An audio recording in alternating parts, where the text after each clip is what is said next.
The Shadows of Willow Lane. Chapter 1. Sergeant Clara Finch glanced at the station clock, 11:42 p.m. The night shift at Ashford-on-Willow's police station stretched before her like an endless track. She sorted through incident reports under the glow of her wooden desk lamp, its amber light creating long shadows across the worn floorboards. Only the occasional creak of the old building and the soft ticking of the clock disturbed the silence. "Just finish these forms and you're free," she murmured to herself, tucking a strand of auburn hair behind her ear. Outside the windows, fog rolled in from the river, thick and persistent. It wrapped around the street lamps, diffusing their light into hazy halos. Clara watched it for a moment, the way it transformed familiar shapes into ghostly silhouettes. Ashford was always quiet at this hour, but tonight the fog seemed to muffle even the memory of sound. The telephone's shrill ring shattered the stillness. Clara started, then reached for the receiver. "Ashford Police, Sergeant Finch speaking. There's a car behind the old warehouses on Willow Lane." The voice was male, nervous, deliberately lowered. "Been there for hours with its lights on. Something's not right about it." Clara reached for her notepad. "May I have your name, sir?" "Rather not say. Just, someone should check it." The line went dead before she could press further. Clara replaced the receiver slowly, considering her options. She could drive out to Willow Lane herself, probably nothing more than teenagers finding privacy, or perhaps someone sleeping off too many drinks at the Blue Heron. But something in the caller's tone nagged at her. The recent tensions in town following budget cuts at the railway company had everyone on edge. Small incidents had been escalating: arguments at the pub, vandalism at the station master's home, threatening letters to board members. Clara reached for the telephone again and dialed a number she rarely used but knew by heart. Inspector Edith Marlowe answered on the third ring. "Marlowe speaking." Her voice was crisp despite the late hour, as if she'd been awake and waiting. "Inspector, it's Sergeant Finch. Sorry to disturb you, but we've had an anonymous tip about a suspicious vehicle behind the warehouses on Willow Lane." Caller seemed genuinely concerned. A brief pause. "I'll meet you there in 15 minutes. Clara drove carefully through streets that grew increasingly obscured by fog. Her police-issue Morris Minor's headlamps barely penetrated the murky whiteness. As she turned onto Willow Lane, the buildings changed character, from neat shops and residences to the skeletal remains of Ashford's industrial past. The warehouses had once bustled with activity, storing goods transported on the railway that had built the town's prosperity. Now they stood abandoned, windows broken, brick facades crumbling, monuments to economic decline. Clara slowed as she approached the area described by the caller, her headlights sweeping across empty loading bays and weed-choked yards. Then she saw it, the gleam of chrome reflecting her headlights. A black Bentley, its own headlamps still burning, parked at an odd angle behind the largest warehouse. The driver's door stood slightly ajar. Clara parked and stepped out, immediately enveloped by the damp chill of the fog. She switched on her torch, its beam weak against the dense mist. Approaching cautiously, she noted the vehicle's immaculate condition. This was no abandoned wreck, but someone's prized possession. "Sergeant?" Clara turned sharply. Inspector Marlowe had appeared silently through the fog, her tall figure emerging like an apparition. At 50, Edith Marlowe moved with deliberate grace, her practical grey coat belted tightly at the waist, sensible shoes that made no sound on the gravel. Her silver-streaked dark hair was pulled back severely, accentuating sharp cheekbones and keen grey eyes that missed nothing. "Over here, ma'am. Vehicle matches the description from our caller." Together they approached the Bentley. Clara noted details automatically: tire tracks in the soft mud suggesting a hurried arrival, a single set of footprints leading to the driver's door, the quality of the vehicle speaking of significant wealth. "Have you looked inside?" Marlowe asked, her breath visible in the cold air. "Waiting for you." They reached the car together. Clara directed her torch beam through the open door, revealing polished wood paneling, butter-soft leather upholstery, and the slumped figure of a man in the driver's seat. "Call Dr. Pritchard," Marlowe said quietly, "and inform the station we have a body." Clara nodded, her eyes fixed on the dead man's face. Even in death, he looked important, Silver hair perfectly combed, expensive suit barely disturbed. Only the small dark hole in his temple and the splatter of blood on the window spoke of violence. Marlowe leaned closer, careful not to touch anything. "It's Reginald Baxter," she said, recognition evident in her voice. "Railway board member, chairman of the Business Association." Clara studied the victim more carefully. The gold watch on his wrist, manicured nails, the single gold cufflink catching the light. "One cufflink missing," she observed. "Yes," Marlowe nodded. "And look at the wound. Precise, close range. No signs of struggle." She pointed to the victim's hands, still resting in his lap. "And there's something else." Clara detected it then, a distinctive scent lingering in the car. "Cologne? Expensive, I'd guess." Marlowe carefully reached into the victim's jacket pocket with a gloved hand, extracting a folded piece of paper. She opened it slowly. "The past is never buried," she read aloud, her expression thoughtful. In the distance, a train whistle cut through the night, its mournful sound echoing across the abandoned railway yard beyond the warehouses. Inspector Marlowe's gaze lifted toward the sound, her eyes narrowing slightly. "Secure the scene, Sergeant. I want officers posted until morning when we can conduct a proper search. And discretion with the press, at least until we notify his family." Clara moved away to make the necessary calls from her car radio. When she returned, Marlowe stood motionless beside the Bentley, her figure almost indistinguishable from the fog that continued to thicken around them. "So it begins," Marlowe murmured, almost to herself. Clara looked at her questioningly, but the inspector had already turned her attention back to the scene, her expression unreadable. The fog swirled between them, shrouding the Bentley and its grim occupant in a ghostly embrace, as if the town itself were trying to obscure secrets long hidden beneath its respectable surface. Chapter 2. 30 minutes later, Willow Lane had transformed. 2 police vehicles sat with subdued lights flashing, their blue glow diffused by the persistent fog. Officers had cordoned off the area with rope, creating an island of activity in the desolate industrial landscape. The fog clung to everything: the crumbling brick warehouses, the rusting chain-link fences, the officers' shoulders as they moved about their duties. A set of headlights appeared, weaving erratically before coming to a stop at an awkward angle to the police vehicles. The car door opened with a creak, and Dr. Lionel Pritchard emerged. Tall and thin to the point of gauntness, he adjusted wire-rimmed spectacles that sat slightly askew on his narrow nose. His worn leather medical bag, the handle polished by decades of use, hung from long fingers. Despite the late hour, his movements were precise and methodical, though his gaze seemed focused on something distant. As he approached the cordon, Clara noticed he was humming softly to himself, the measured cadence of a Bach concerto incongruously elegant against the grim backdrop. "Dr. Pritchard," Marlowe greeted him. "Thank you for coming so promptly." "Inspector Marlowe," he nodded, ceasing his humming. "One can hardly refuse your summons, even at such an uncivilized hour. I was in the middle of a particularly moving recording of Glenn Gould." "The Brandenburg concertos?" Marlowe asked, lifting the cordon tape for him. "Indeed. Your ear improves with age, Inspector." A ghost of a smile crossed his thin lips. "Unlike your timing."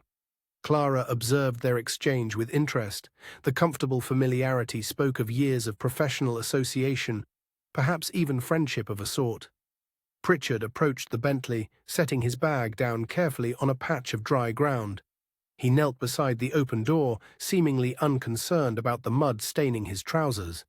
For several minutes, he examined the body without touching it, muttering observations partly to himself and partly to the officers. Male, approximately 60 years of age. No immediate signs of illness or poor health. Well-nourished, well-groomed, single gunshot wound to the right temple. Minimal blood spatter consistent with close-range discharge. He produced a slender thermometer from his bag and delicately measured the body's temperature, consulting his pocket watch as he did so. Time of death approximately 3 to 4 hours ago, placing it between 8 and 9 this evening. He gently lifted the victim's hands, examining them under a small magnifying glass. No defensive wounds or bruising. No powder residue on the hands. This was not self-inflicted. Pritchard leaned closer to the wound, using a small penlight to examine it. Shot at extremely close range with what appears to be a small caliber weapon, likely a .22.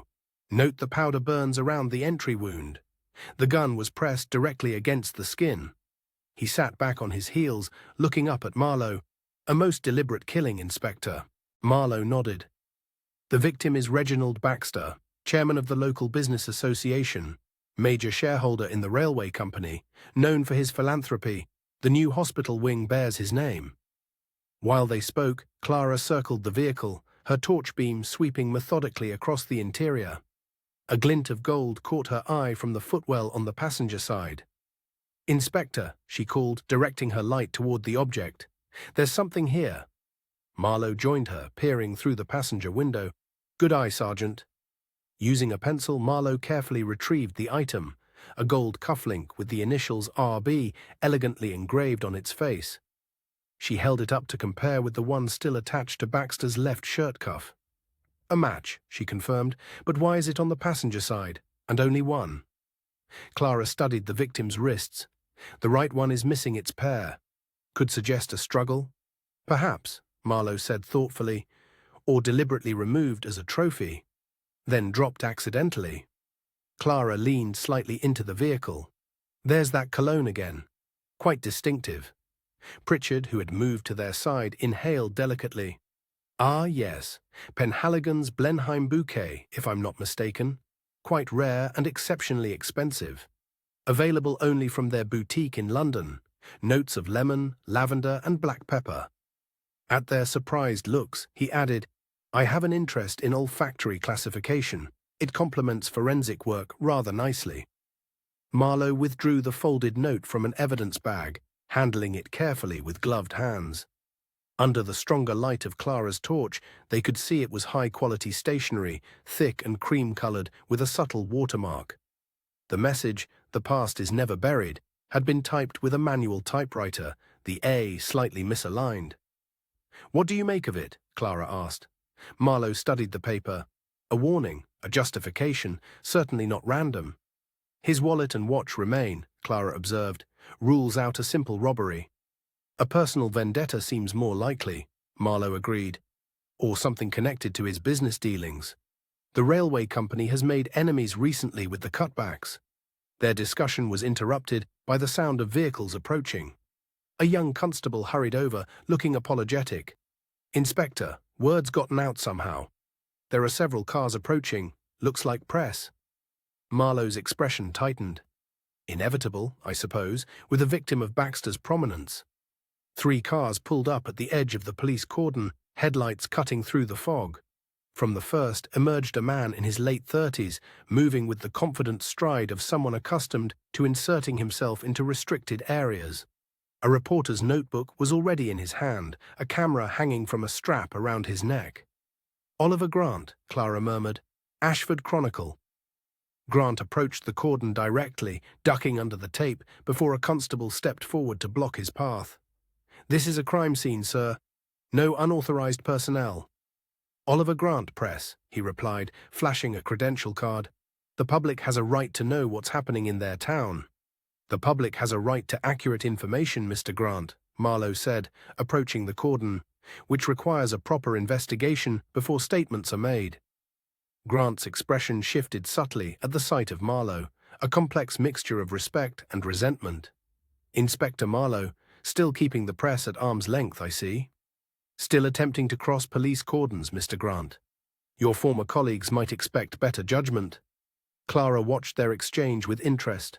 Grant had been a police officer once, she recalled, before leaving the force under circumstances that were never fully explained publicly. "Is it true Reginald Baxter has been murdered?" Grant pressed, his pen poised over his notebook. "We're investigating a death," Marlowe replied carefully. "A statement will be issued through proper channels in the morning." "After you've sanitized the details?" Grant's voice carried a sharp edge. "Like the Harrington case? Or Whittaker?" A flicker of something, annoyance, perhaps concern, crossed Marlowe's face before her professional mask returned. "Good night, Mr. Grant." As she turned away, Grant called after her. "The town deserves to know if there's a killer among them, Inspector. especially if it's the same one you failed to catch before. Marlowe didn't respond, but Clara noticed her shoulders stiffen slightly as she walked back to the Bentley. Dr. Pritchard had completed his preliminary examination, and 2 attendants from the ambulance service waited with a stretcher. With meticulous care, Pritchard supervised as Baxter's body was lifted from the vehicle and placed in a body bag. The process was solemn and dignified, contrasting sharply with the growing crowd of onlookers gathering beyond the cordon. Residents drawn from nearby streets by the commotion, their faces pale in the diffused light. "I want the scene preserved exactly as it is," Marlowe instructed the officers. "Constable Morris will remain overnight. At first light, I want photographs of everything. The vehicle, surrounding area, tire tracks, footprints. Nothing is to be moved until I return." As they prepared to leave, Clara made one final circuit of the area. Her torch beam caught a set of tire tracks leading away from the scene, distinct from the pattern made by police vehicles or Dr. Pritchard's car. "Inspector," she called, "these tracks appear to be from a motorcycle, heading toward the old railway access road." Marlowe examined them briefly. "Good catch, Sergeant. Have them photographed and measured first thing tomorrow.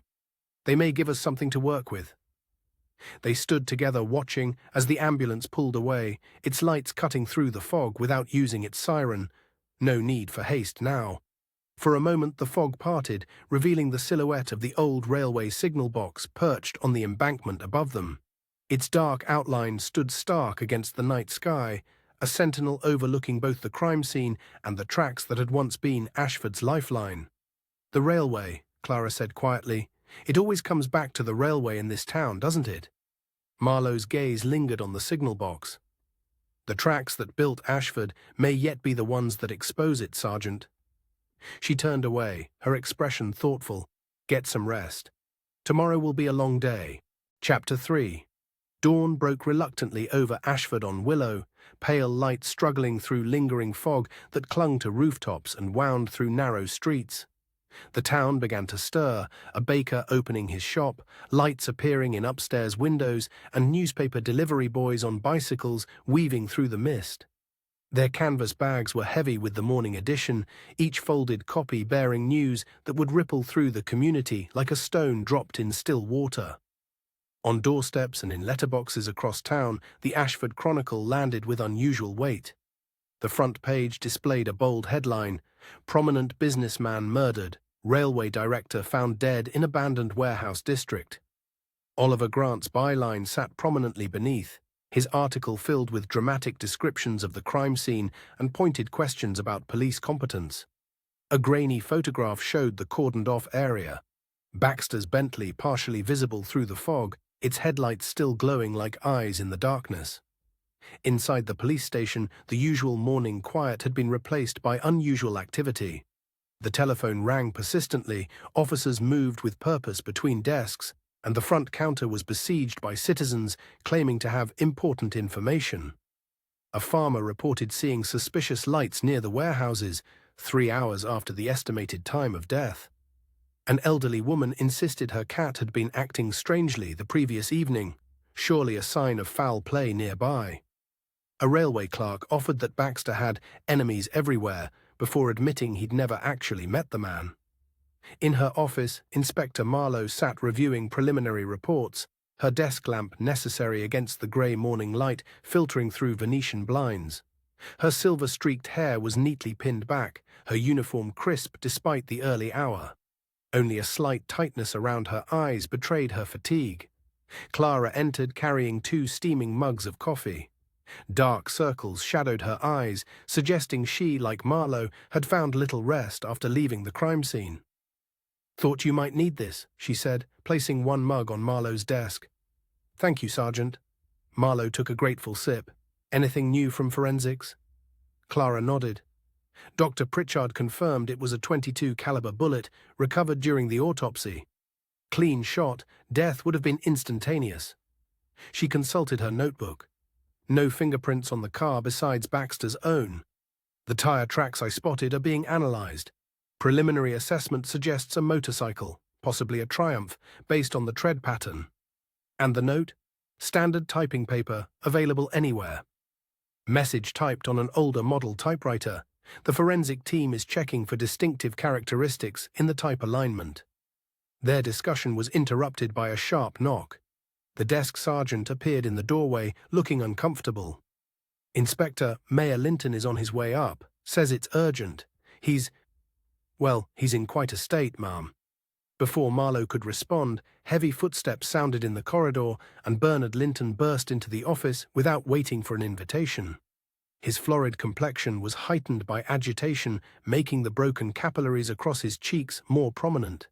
Despite his expensive suit, slightly rumpled as if hastily donned, and the mayoral chain gleaming against his chest, he projected less authority than desperation. "This," he announced, slapping the Chronicle onto Marlowe's desk, "is completely unacceptable." Marlowe glanced at the newspaper, then back at Linton. "Good morning, Mr. Mayor. Would you care to sit down?" "I would not," he snapped, beginning to pace the small office. "Do you have any idea what this means for Ashford? Any idea at all?" Clara moved discreetly to close the door, shutting out the curious glances from officers in the main room. "A man has been murdered," Marlowe replied evenly. "That is my primary concern at present." "Not just a man, Reginald Baxter." Linton's voice rose. "Pillar of the community, major employer, the face of Ashford's business sector. And now his death is splashed across the front page like some tawdry scandal." He continued pacing, gesturing emphatically. "We have the Regional Tourism Initiative launching next month, investors visiting next week, the Heritage Railway Festival in planning stages. All of it now at risk because Ashford will be known for murder rather than Victorian charm."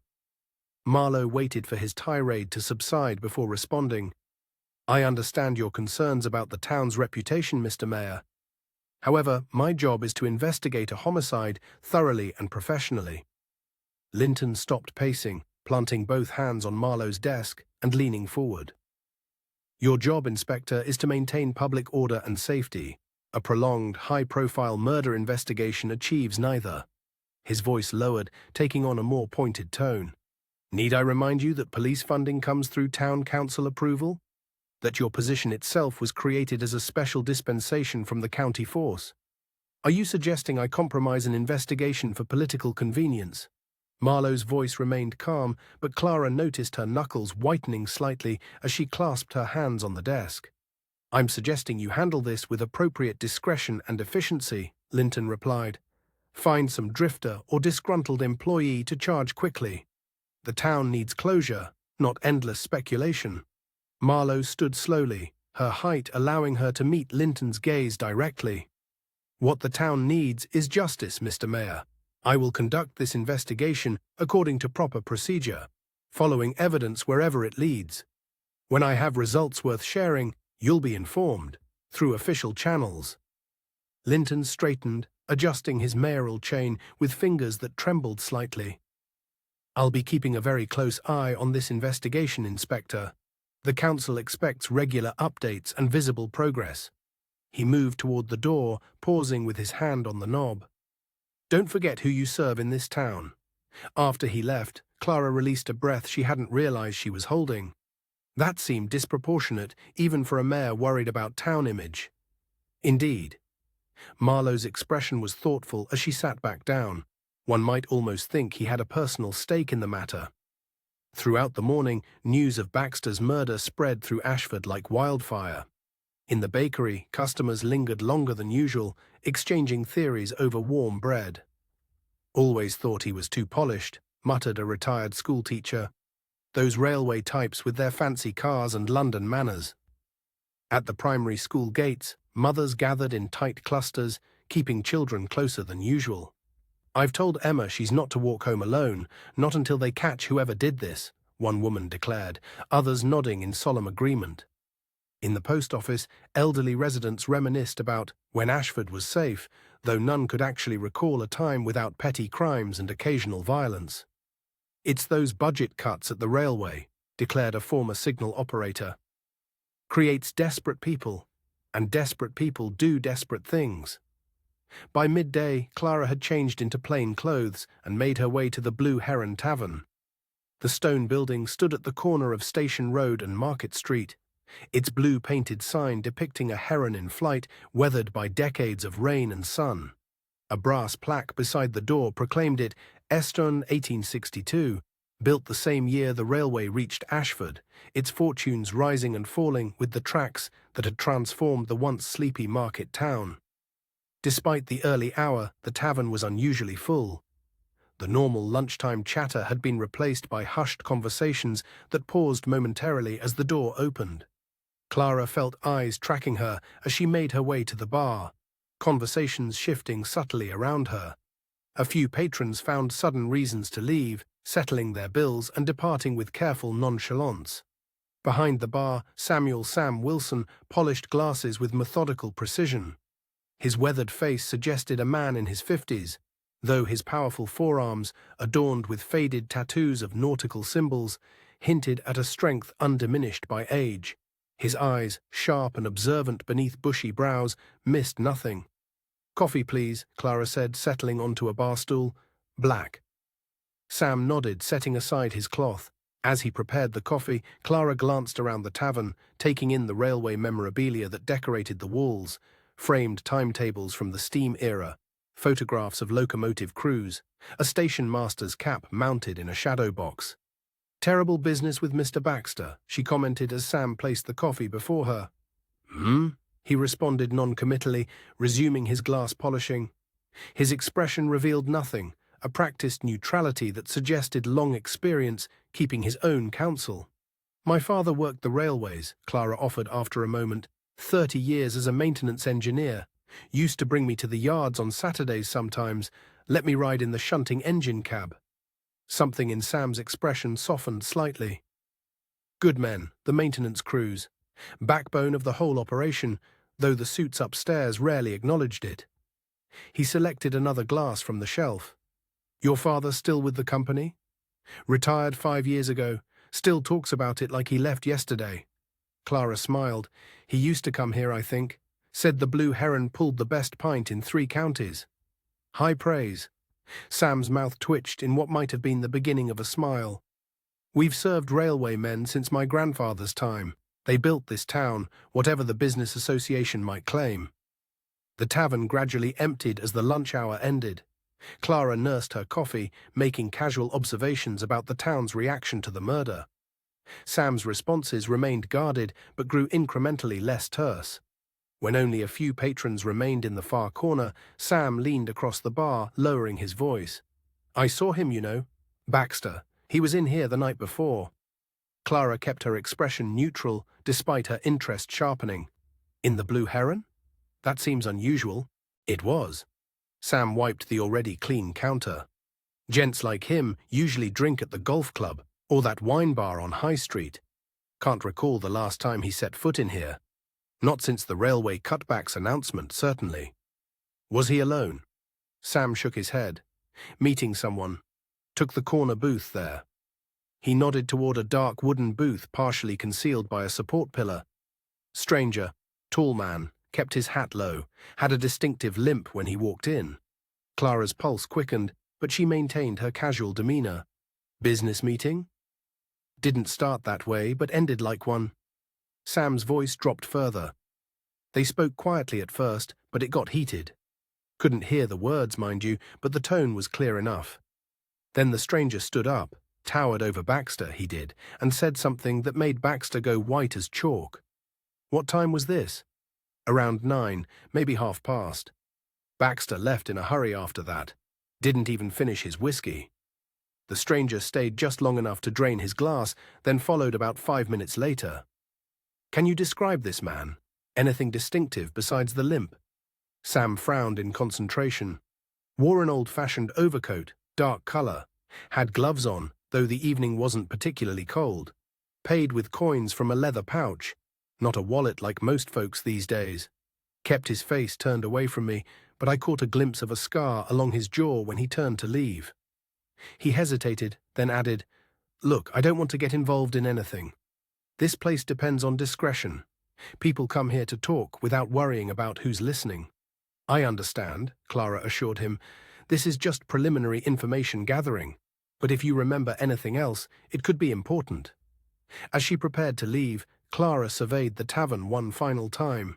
In the far corner, a railway worker in a grease-stained uniform watched their conversation with unusual intensity.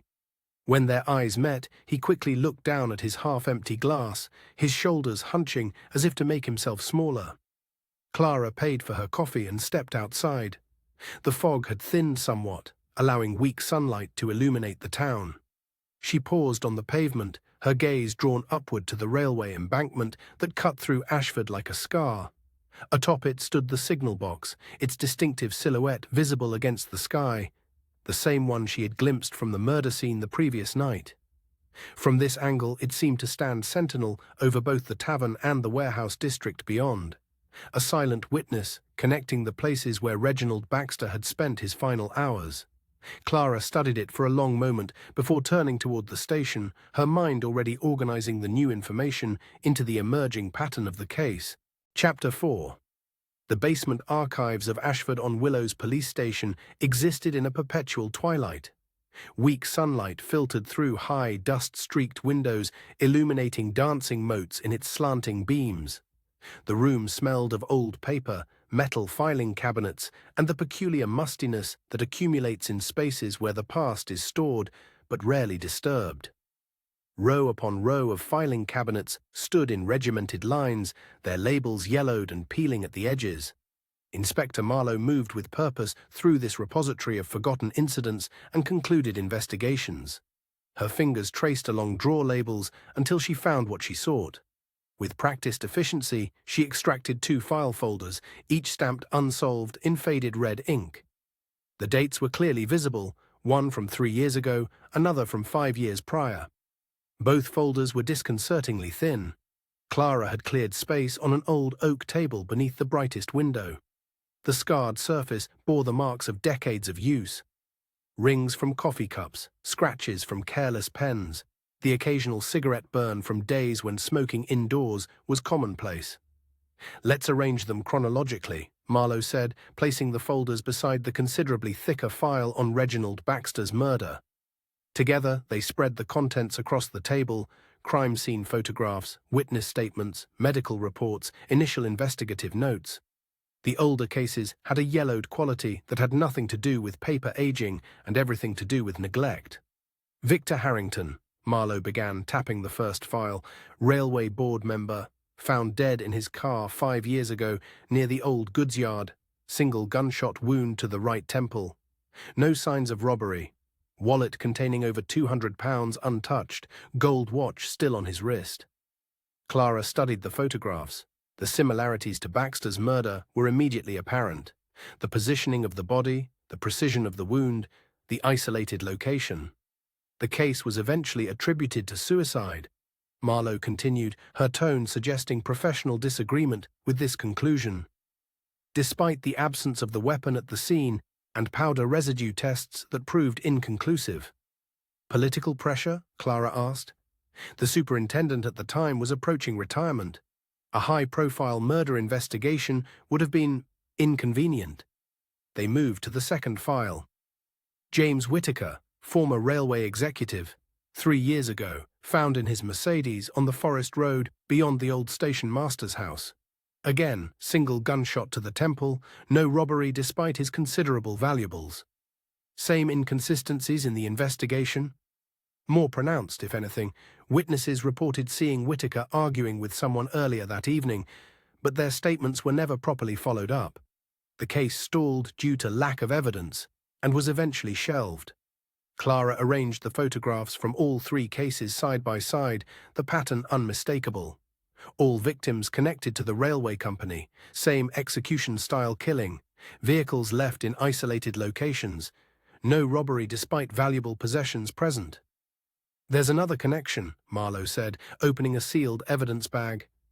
"I asked Dr. Pritchard to check for a detail not mentioned in the original reports. The cologne scent we detected at Baxter's scene." She handed Clara a laboratory report. He confirmed traces of the same rare fragrance at all 3 crime scenes. Penhaligon's Blenheim bouquet. "The killer's signature," Clara suggested. "Perhaps, or a message in itself." Marlowe extracted 3 evidence bags, each containing a note. These were found with each victim. The first, from Harrington's case, read, "Secrets travel on rails." The second, found with Whitaker, "Justice derailed is never forgotten." And finally, Baxter's note, "The past is never buried." "The thematic connection is clear," Clara observed. "Railways, secrets, justice, the past. These aren't random killings. They're methodical, planned, and deeply personal.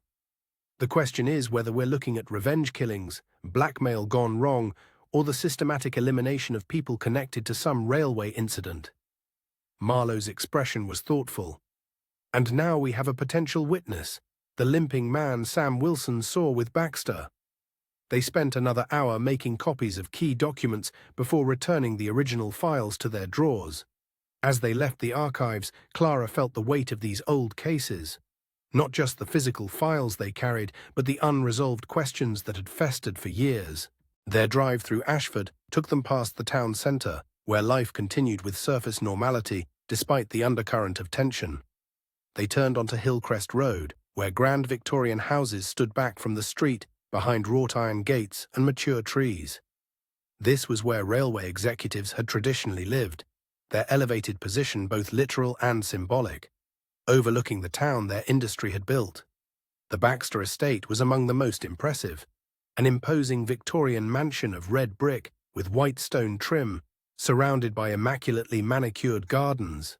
A black wreath hung on the massive front door, news of Baxter's death having travelled quickly through Ashford's social circles. A housekeeper answered their ring, her expression shifting from professional neutrality to reluctance when they identified themselves. After a brief interior telephone call, she admitted them with palpable reservation. The entrance hall spoke of considerable wealth, displayed with calculated understatement.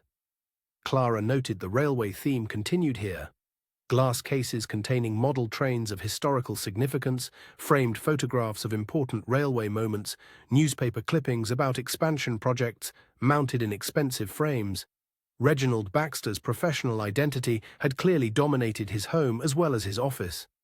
"Mrs. Baxter will receive you in the conservatory," the housekeeper announced, leading them through the house.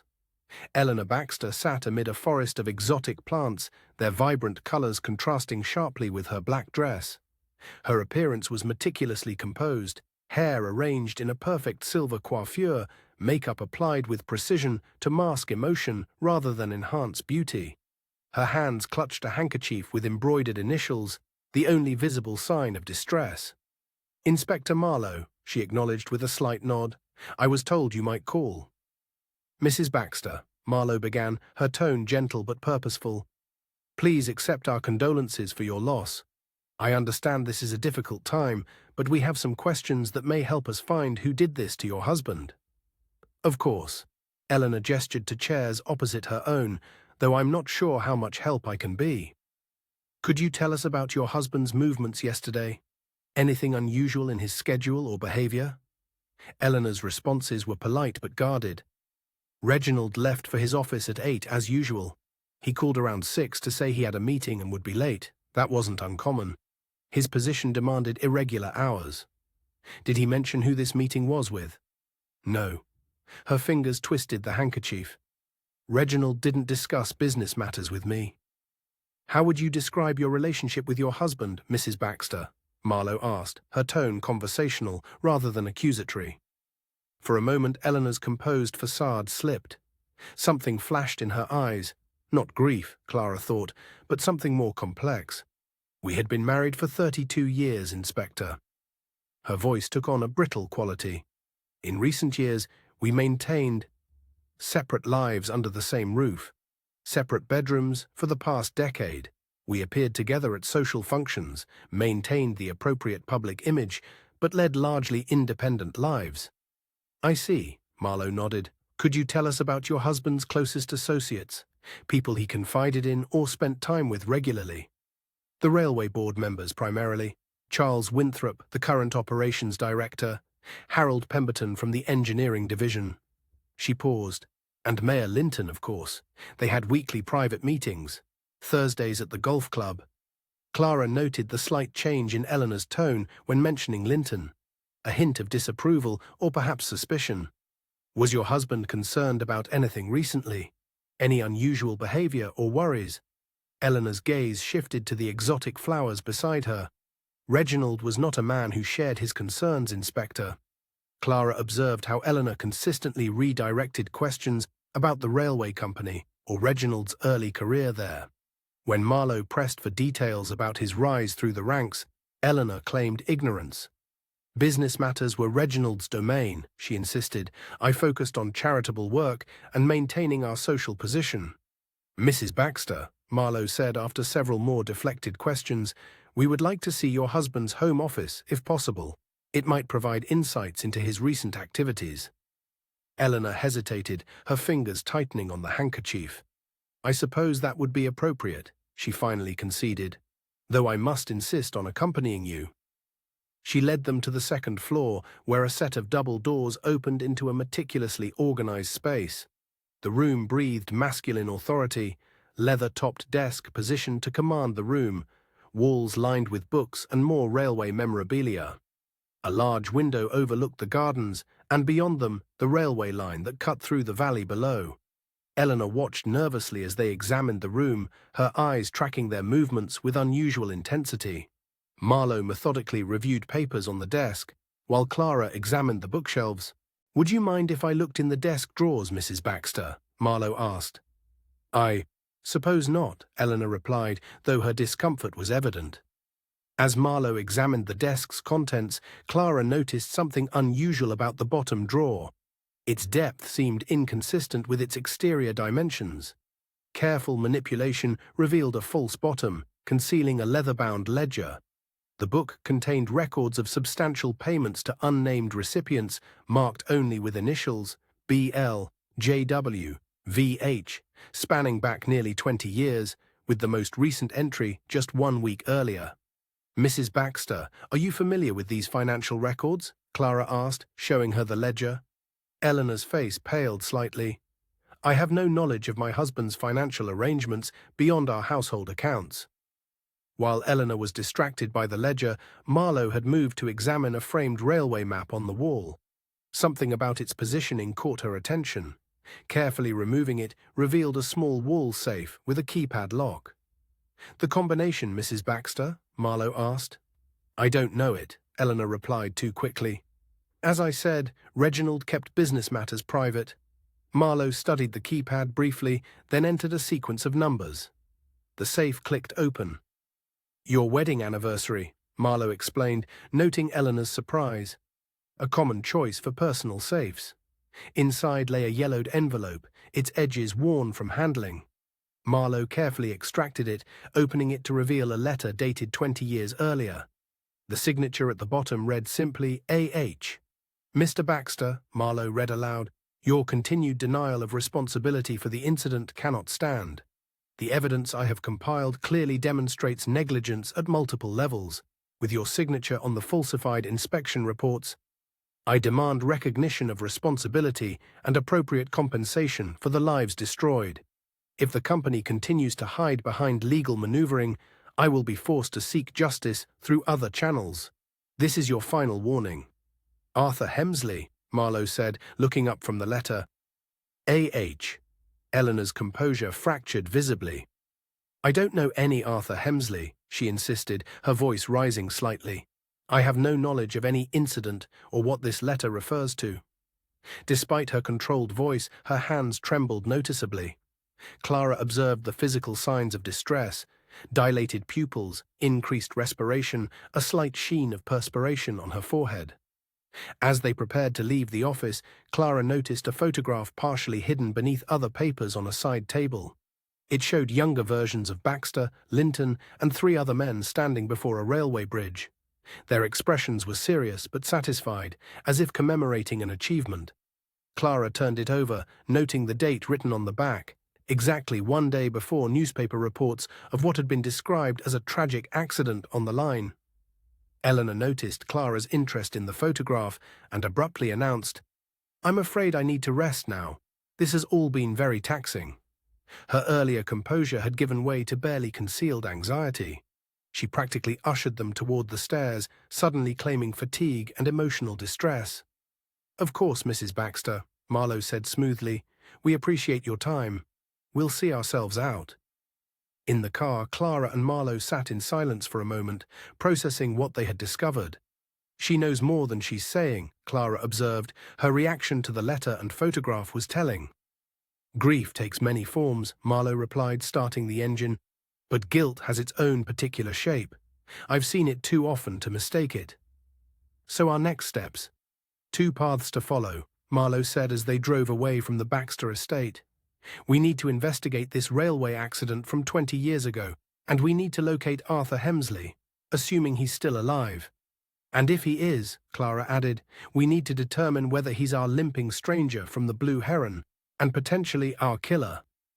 The grand houses of Hillcrest Road receded in the rearview mirror as they descended toward the town centre, where the railway tracks gleamed in the afternoon sun, a steel thread connecting past and present, binding together the lives of victim and killer in ways they were only beginning to understand. Chapter 5. The offices of the Ashford Chronicle occupied the second floor of a Victorian building on High Street, its large windows overlooking the town centre. Inside, organised chaos reigned. Desks clustered in haphazard arrangements, piled with papers, reference books, and half-empty coffee cups. The air hung heavy with the scent of ink, cigarette smoke, and the metallic tang of ambition. The constant clatter of typewriters provided a percussive backdrop to hurried conversations and ringing telephones. In one corner, partially screened by a filing cabinet, Oliver Grant hunched over his desk.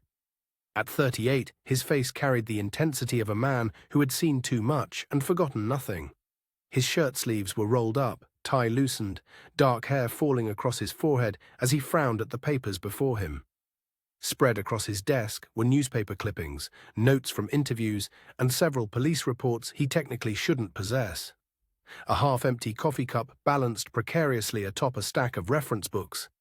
His expression grew increasingly frustrated as he reviewed Inspector Marlowe's official statement about Baxter's murder, a masterpiece of minimal detail and standard warnings against speculation. "Deliberately obtuse," he muttered, scribbling a note in the margin. "Classic Marlowe." A shadow fell across his desk.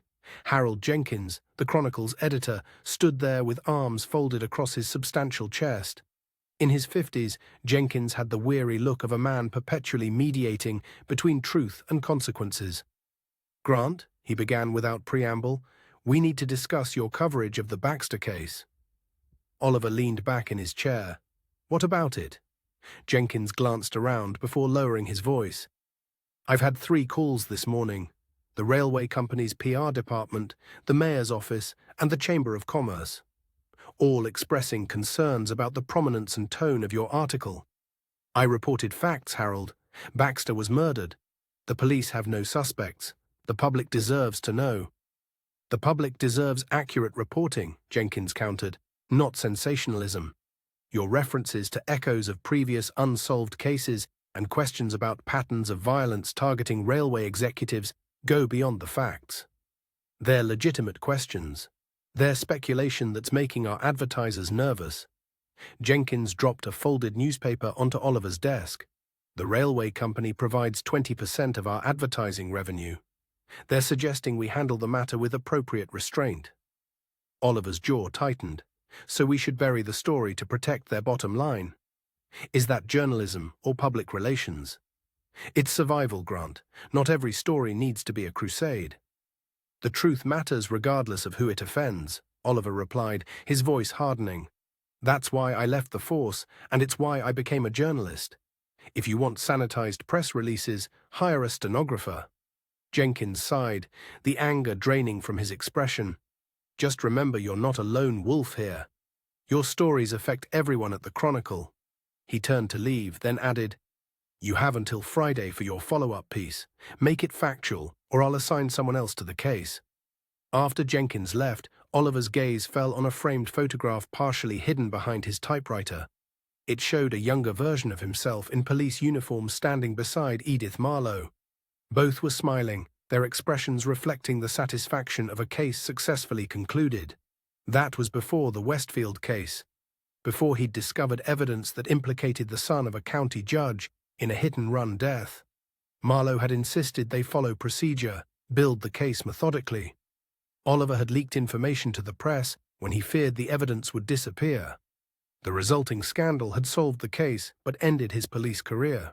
Marlowe never forgave what she saw as a betrayal of process and trust. Oliver touched the photograph briefly, then pushed it aside. 7 years had passed, but the principles that divided them remained unchanged. Marlowe believed in the system despite its flaws. Oliver believed results justified methods when justice hung in the balance.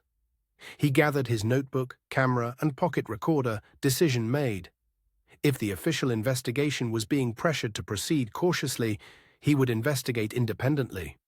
His editor might want restraint, but Oliver's instincts told him this story went deeper than a single murder. As he left the office, his thoughts crystallized. This wasn't just about professional ambition, though breaking a major story wouldn't hurt his career. It was about the truth, about justice for Baxter and potentially others. If there was a pattern connecting these deaths, the public deserved to know, regardless of who it implicated. 20 minutes later, Oliver approached the railway maintenance yard. The contrast between this area and the passenger station was striking.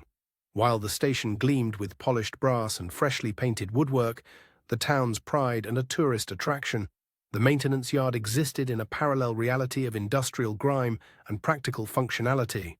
Here, the railway revealed its working bones: repair sheds with corrugated metal roofs, stacks of replacement ties, drums of oil and grease, and the men who kept the system running. A group of workers sat on upturned crates eating lunch in the weak sunshine. Their conversation died as Oliver approached, faces closing with the instinctive wariness of men accustomed to management's unwelcome attention. Afternoon, Oliver greeted them, deliberately casual. Oliver Grant, Ashford Chronicle. "We don't talk to reporters," said a burly man with grease-stained overalls. "Company policy." "Fair enough," Oliver nodded. "Though I'm not here for a company piece. I'm investigating Reginald Baxter's murder." The atmosphere shifted subtly. One of the older workers spat on the ground. "Shame about that," he said, his tone suggesting the opposite. Oliver produced a pack of cigarettes, offering them around. "Mind if I join you for a minute?" "Off the record, of course." After a moment's hesitation, several men accepted cigarettes. Oliver sat on a spare crate, taking out his flask and offering it as well. "My father worked the Midland line for 30 years, he mentioned as the flask made its rounds. Started as a fireman on the steam engines, ended up a signals supervisor. This revelation changed the dynamic further. Railway families recognized their own. The oldest worker, a weathered man with white hair and calloused hands, nodded. Good men, the signals crews, backbone of safe operation. Gradually, the conversation warmed. Oliver kept his questions casual, building rapport before steering toward Baxter. When he finally mentioned the murdered executive by name, several workers exchanged glances. "Baxter wasn't always a suit, you know," offered the white-haired man. "Started as a junior engineer, back when I was already a decade in. Ambitious lad, good with numbers and drawings, climbed the ladder faster than most, especially after the Blackwater incident." The words hung in the air, heavy with unspoken meaning. Before Oliver could pursue this, a whistle blew, signaling the end of the lunch break. The men gathered their things, nodding farewell as they returned to work. Only the elderly worker remained, studying Oliver with shrewd eyes. "Frank Simmons," he introduced himself belatedly. "Been with the railway 43 years come October." "Pleasure to meet you, Mr. Simmons." Frank glanced toward the repair shed, then back at Oliver. "I've got to check the inventory in the back shed.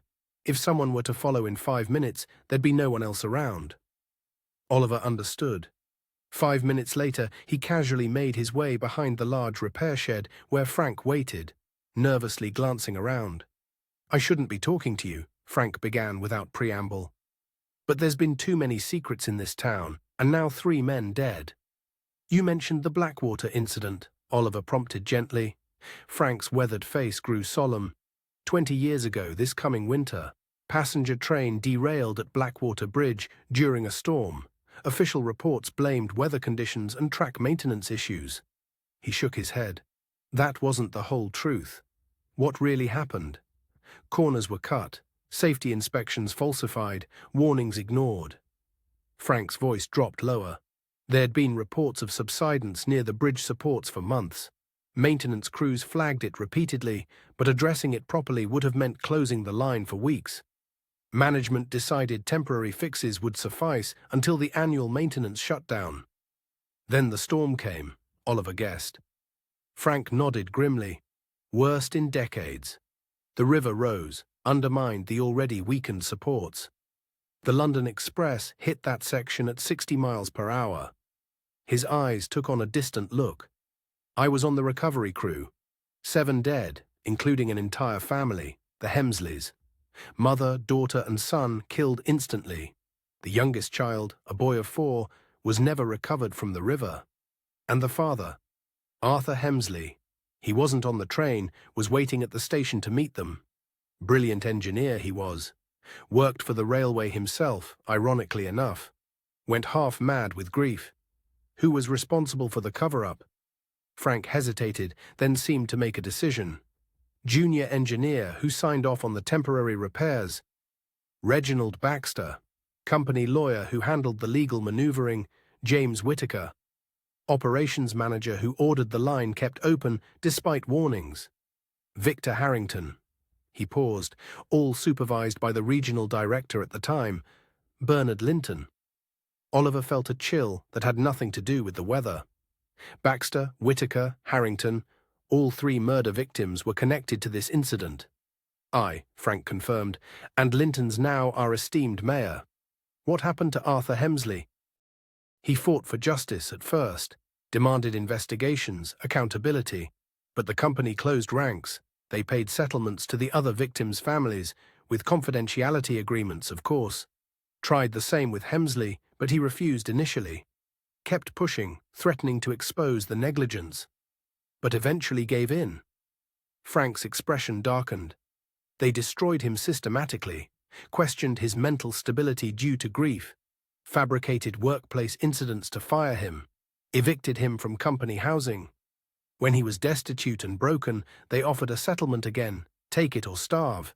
He signed, took the money and disappeared from Ashford shortly after. From his worn jacket, Frank produced a folded newspaper clipping, yellowed with age. This was in the Chronicle the day after. Look in the background. The photograph showed the accident scene, the derailed train, emergency workers, the damaged bridge. In the background, barely visible, stood 4 men in suits surveying the wreckage. Even in the grainy image, their expressions seemed inappropriately composed, almost satisfied. Baxter, Whittaker, Harrington and Linton, Frank identified them, crafting their story even as bodies were being recovered. As they concluded their conversation, Frank grew increasingly nervous. I should get back, been talking too long already. One last question. Do you know what happened to Hemsley after he left town? Rumors only. Some said he moved up north, others that he went abroad. Frank hesitated. There was talk a few years back that someone fitting his description had been seen near his old cottage by the tracks, but nothing confirmed. He gripped Oliver's arm suddenly. Be careful asking these questions. Powerful people protect their own in this town. The last person who dug too deep into the Blackwater incident had a convenient accident. As Oliver left the railway yard, he felt the weight of Frank's revelations. Glancing across the street, he noticed a black car parked in the shadows, its driver watching the yard through binoculars. When Oliver changed direction to approach the vehicle, it immediately started and sped away, too quickly for him to glimpse the driver or license plate. The next several hours passed in a blur of focused research. Oliver sequestered himself in the Chronicle's archives, pulling every story about the Blackwater accident, property records for the Hemsley family, employment histories of the key players. Gradually, a timeline emerged connecting the 20-year-old tragedy to the recent murders. His search for Arthur Hemsley yielded little. The man had effectively vanished from official records shortly after accepting the settlement. His last known address was a small cottage near the railway tracks, now abandoned according to property records. The cottage had never been sold, ownership remained in Hemsley's name, taxes paid annually through an arrangement with a local solicitor who refused to discuss his client when Oliver called. As evening approached, Oliver faced an ethical dilemma. He had enough for a preliminary article connecting the murders to the railway accident and the subsequent cover-up. Publishing would alert the public, and potentially warn Linton, the only surviving member of the group, that he might be in danger. But publishing might also compromise the official investigation or tip off the killer. Despite their differences, Oliver respected Marlowe's investigative abilities. She deserved to know what he'd discovered. The memory of their falling out surfaced again. Her cold fury when she discovered he'd leaked information to the press during the Westfield case. "You've undermined the entire investigation," she had said. "Evidence must be gathered methodically, cases built properly. Your shortcuts might feel righteous, but they compromise justice." His response had been equally heated. Justice delayed is justice denied. The system protects the powerful while victims wait for process. Sometimes you have to force the truth into the open. 7 years later, they were still having the same argument, just from different positions. Oliver made his decision. He began drafting an article connecting the murders to the railway accident, carefully framing it as investigative questions rather than definitive conclusions. Simultaneously, he wrote a note to Marlowe outlining what he'd learned about Hemsley and the Blackwater incident, including Frank's warnings. The light faded outside his apartment window as he worked. Occasionally, he glanced at the railway tracks visible in the distance, the same line where the accident had occurred 20 years earlier. As dusk deepened into evening, movement caught his eye. A solitary figure walked along the abandoned service path that paralleled the tracks. Even from this distance, Oliver could discern the distinctive gait, a pronounced limp that affected the right leg. He grabbed his camera, but by the time he focused the lens, the figure had disappeared into the gathering fog, leaving Oliver with the unsettling certainty that the past was literally walking back into Ashford's present, and that more blood would be spilled before old wounds were finally closed. Chapter 6. Evening settled over Ashford-on-Willow like a velvet cloak. The Blue Heron Tavern stood as a beacon of warmth against the gathering darkness, its yellow lights glowing through windows, fogged by the contrast between the chill outside and the human warmth within. The muffled sound of a piano being tuned drifted into the street, along with fragments of conversation as patrons arrived, collars turned up against the evening air. Inspector Edith Marlowe paused momentarily before entering, adjusting the collar of her charcoal grey coat. Without her uniform, she presented a different aspect of herself, still commanding in presence but less immediately identifiable as police. Her silver-streaked hair, usually pinned severely back, fell in a softer style that softened the angles of her face. Only her watchful eyes remained unchanged, missing nothing as she surveyed the street before stepping inside. The tavern's warmth enveloped her immediately. She scanned the room with practiced efficiency, noting Sergeant Clara Finch already positioned at a corner table. Clara sat with her back to the wall, a half-finished glass of tonic water before her, affording clear sightlines to both the bar and entrance. The two women exchanged subtle nods, their coordinated approach established without words. The Blue Heron's interior spoke of its long history. The worn wooden bar, polished by generations of forearms, dominated one wall. Railway memorabilia covered every available surface. Framed timetables from the steam era, brass signal lamps, a conductor's cap mounted in a shadow box. Photographs chronicling town history lined the passage to the restrooms, faces from the past staring out from sepia-toned formality. In the small stage area, 3 men arranged instruments and adjusted microphone stands, while a young woman with copper-colored hair sorted through sheet music. The evening crowd represented a cross-section of Ashford life. Railway workers still in uniform clustered near the bar, their conversations punctuated by technical terms and good-natured complaints. Local shopkeepers occupied tables near the windows, ties loosened after a day of commerce. Dr. Mitchell, the town's general practitioner, nursed a whiskey in solitary contemplation at the end of the bar. In one corner, 4 elderly men played dominoes with the focused intensity of a ritual long established. Behind the bar, Sam Wilson moved with the fluid efficiency of someone who knew every bottle's position by muscle memory. He noticed Clara first, his expression flickering with recognition before his gaze shifted to Marlowe. The professional welcome in his eyes gave way to wariness as he realized both officers were present, though in civilian clothes. Marlowe approached the bar, settling onto a stool with unhurried grace. "Ginger ale, please," she requested when Sam moved to serve her. "Of course," His tone remained professionally neutral as he prepared the drink. "Lovely establishment," Marlowe commented, glancing around appreciatively.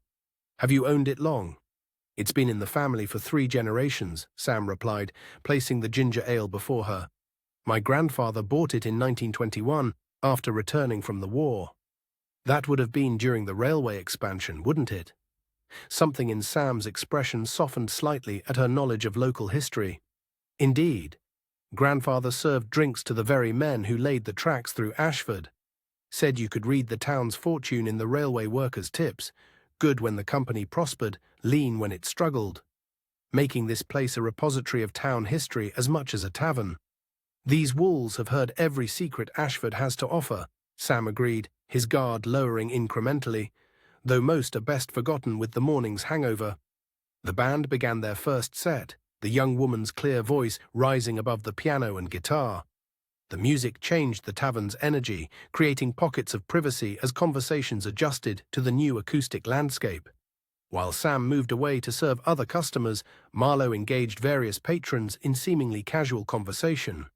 To the doctor, she mentioned the terrible business with Reginald Baxter, eliciting a non-committal grunt and observation that the man made more enemies than friends.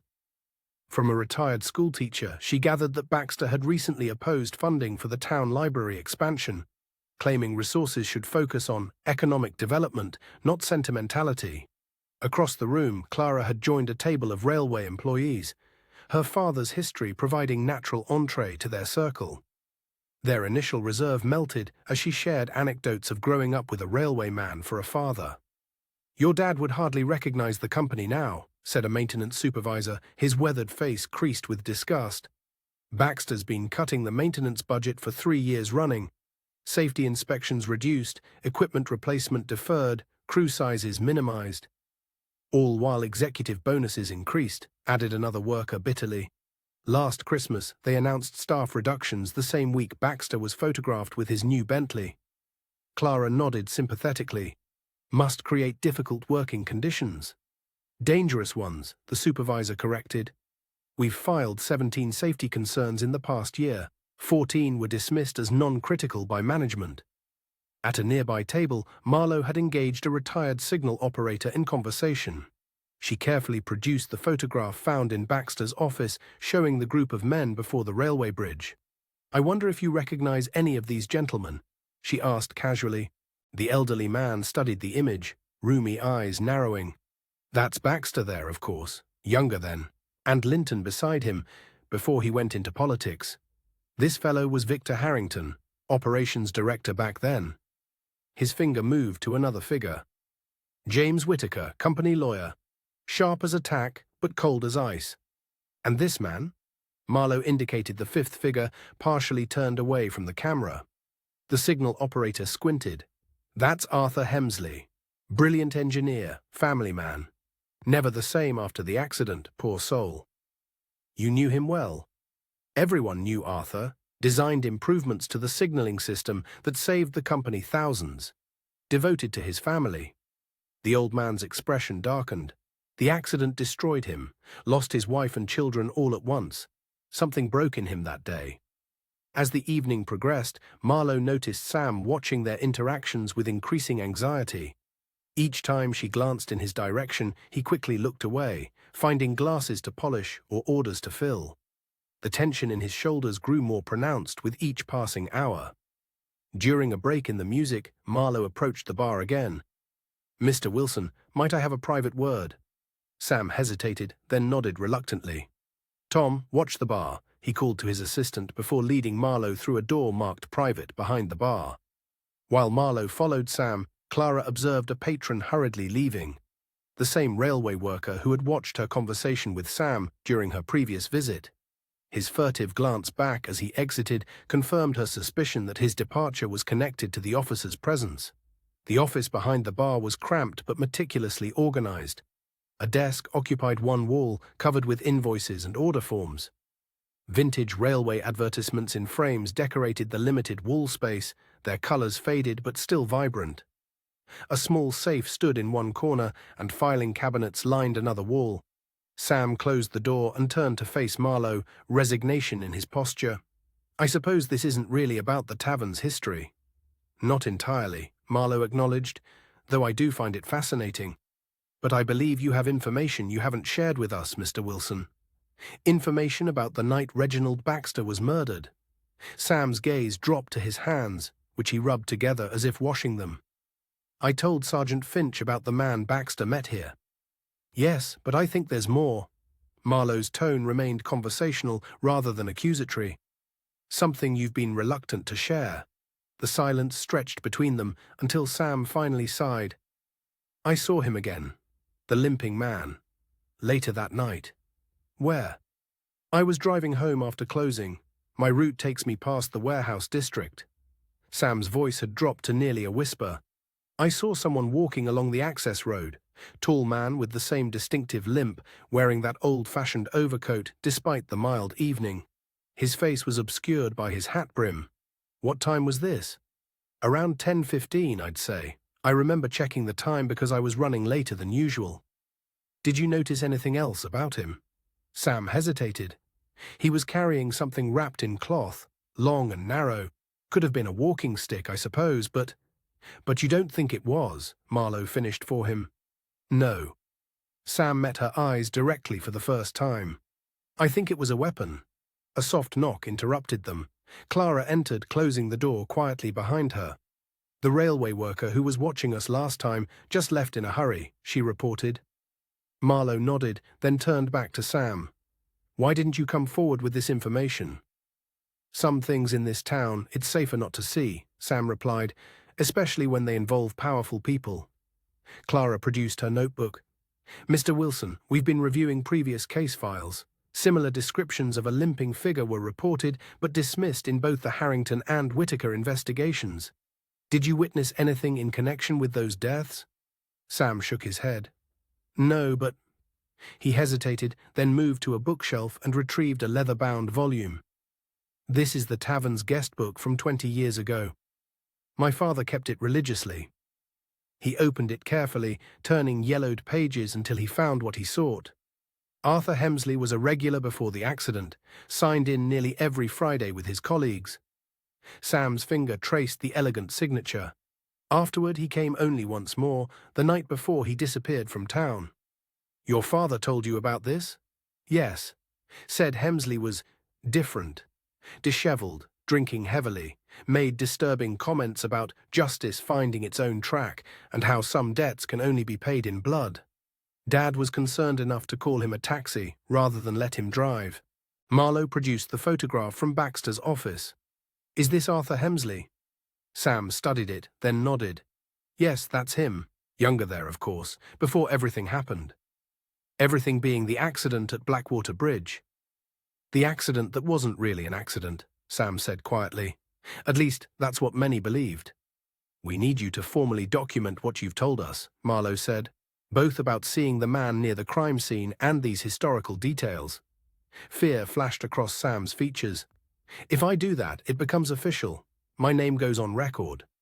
We can protect you, Marlowe assured him, though Clara noticed a flicker of concern in her eyes. Like you protected Frank Simmons? Sam asked. Marlowe's expression remained neutral, but Clara saw her shoulders tense. What about Frank Simmons? He spoke to that reporter Oliver Grant yesterday. Today he didn't show up for his shift at the railway yard. His daughter called here looking for him. As they prepared to leave the office, Clara noticed a framed newspaper clipping on the wall behind the door. The headline read, "Tragedy at Blackwater Bridge," with a subheading detailing the 7 deaths. Someone had scrawled "murder" across it in faded ink. My father kept that as a reminder, Sam explained, following her gaze. Said true history isn't always what gets printed in the papers. Outside the Blue Heron, the night had deepened. A fine mist had begun to fall, creating halos around the street lamps. Marlowe and Clara paused on the pavement, processing what they had learned. We need to locate Frank Simmons, Marlowe said, and find Arthur Hemsley, assuming they're not the same person. The pattern is clear now, Clara observed.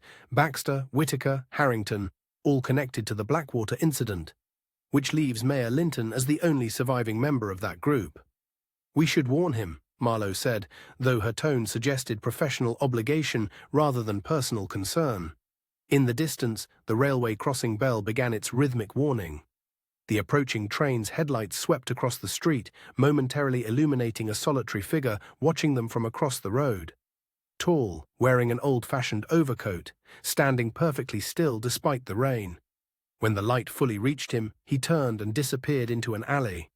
"Inspector," Clara began, but Marlowe had already seen. "Let's go," she said tersely, moving quickly toward their car. The train whistle sounded, long and mournful, as they pulled away from the curb. Its echo seemed to follow them through the misty streets of Ashford, a haunting reminder that the past was running on parallel tracks to the present, and the two were drawing inexorably closer to collision. Chapter 7. Ashford's town hall stood as a monument to Victorian civic pride. Marble columns flanked the entrance, supporting a portico adorned with the town's coat of arms, a heron in flight above stylized railway tracks. Inside, the council chamber impressed with its grandeur. Oak-panelled walls bearing portraits of past mayors, a vaulted ceiling with ornate plasterwork, and polished wooden benches arranged in a semicircle facing the elevated council desk. Brass light fixtures cast a warm glow that softened the formality without diminishing its gravitas. By 7 o'clock, the chamber had filled to capacity. Concerned citizens occupied every bench, their murmured conversations creating a tense undercurrent that ebbed and flowed like an anxious tide. Council members at the elevated desk shuffled papers nervously, exchanging glances that conveyed more than their carefully neutral expressions. The press section to one side was notably full, with Oliver Grant positioned prominently, notebook already open on his knee. Inspector Marlowe entered quietly through a side door, choosing a position at the back, where a supporting column partially obscured her from general view.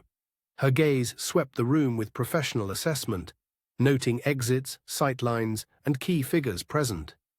She recognized shopkeepers, railway employees, the headmistress of the primary school, and several prominent business owners. The collective anxiety was palpable, a community seeking reassurance that their world remained comprehensible and safe. At precisely 7:15, Mayor Bernard Linton made his entrance. The ceremonial mace-bearer preceded him, followed by the town clerk in traditional robes. Linton himself cut an impressive figure, the mayoral chain of office gleaming against his dark suit, his stride confident, his smile practiced, though it never quite reached his eyes. He shook hands with council members before taking the central chair, adjusting his papers with deliberate precision.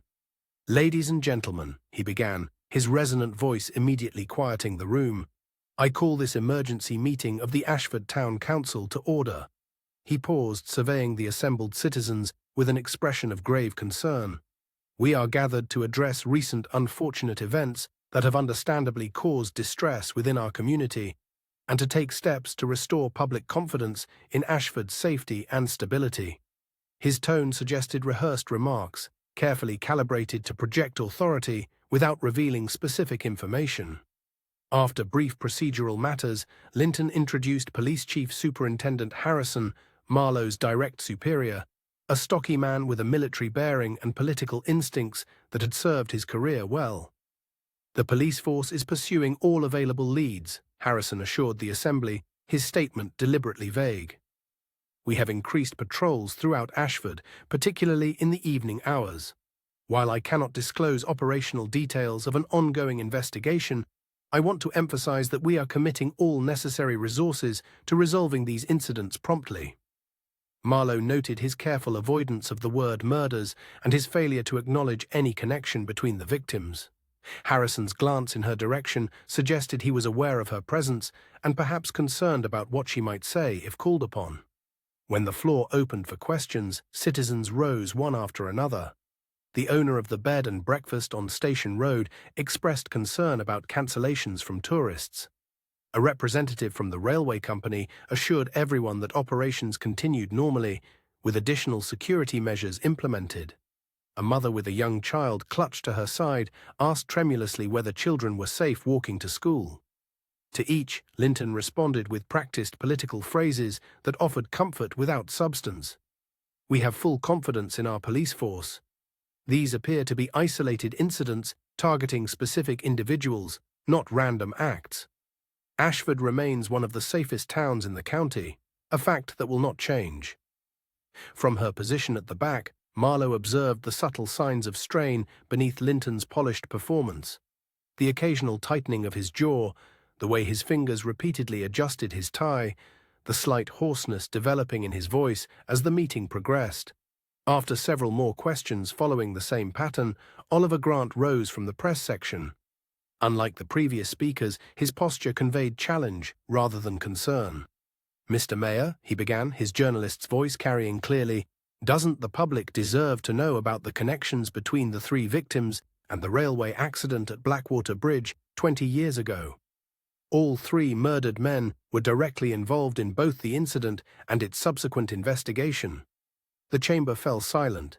Linton's composure fractured visibly, color flooding his face, hands gripping the podium with whitened knuckles, his voice rising sharply when he responded. "Mr. Grant continues his pattern of irresponsible journalism," he snapped. "These conspiracy theories have no place in a serious discussion of public safety. I will not allow this council meeting to become a platform for sensationalism." "It's a matter of public record that Baxter, Whitaker, and Harrington all held positions of responsibility during that period," Grant persisted. "As did you, Mr. Mayor, as operations supervisor for that section of track." "Sit down, Mr. Grant, or you will be removed," Linton ordered, his voice cracking slightly. When Grant remained standing, Linton signaled to the security officer at the door, "Remove him. This meeting will maintain proper decorum." From her position, Marlowe studied Linton's physical reactions with professional interest. The perspiration now visible at his temples, the trembling in his hands as he shuffled papers, the way he loosened his collar as if suddenly finding it constricting. These were not merely the reactions of an annoyed public official, but of a man confronting deeply personal fear. As security approached Grant, other citizens began shouting questions. "Is there a connection? Why weren't we told? Are more people in danger?" The orderly meeting descended rapidly into chaos.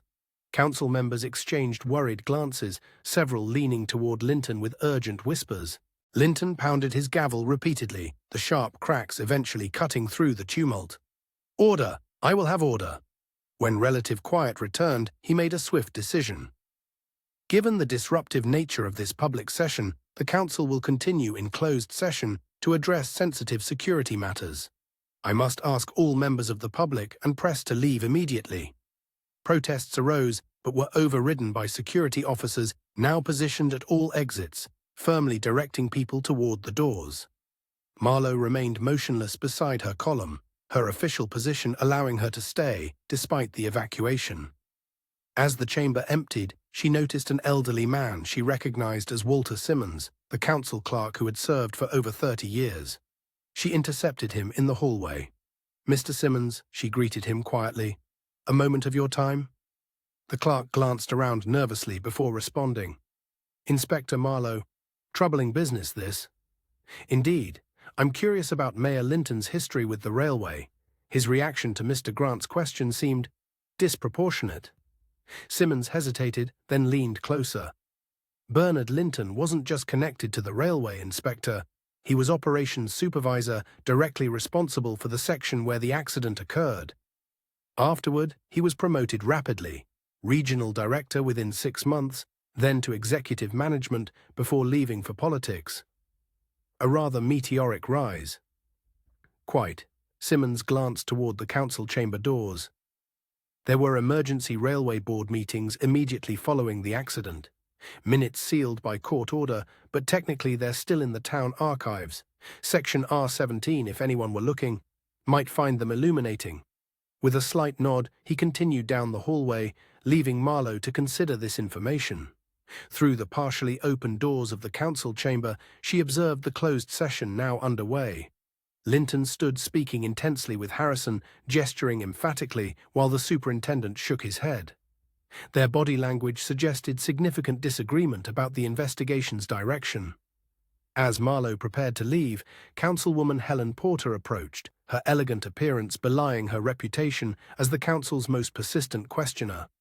Without preamble, she whispered, "He's been making late-night calls to someone, after each murder, always from his private line." "How do you know this?" Marlowe asked quietly. "My office adjoins his." The walls are thinner than he realizes. Porter glanced around before adding, "If you need access to records, I can help. Some of us believe in transparency, Inspector."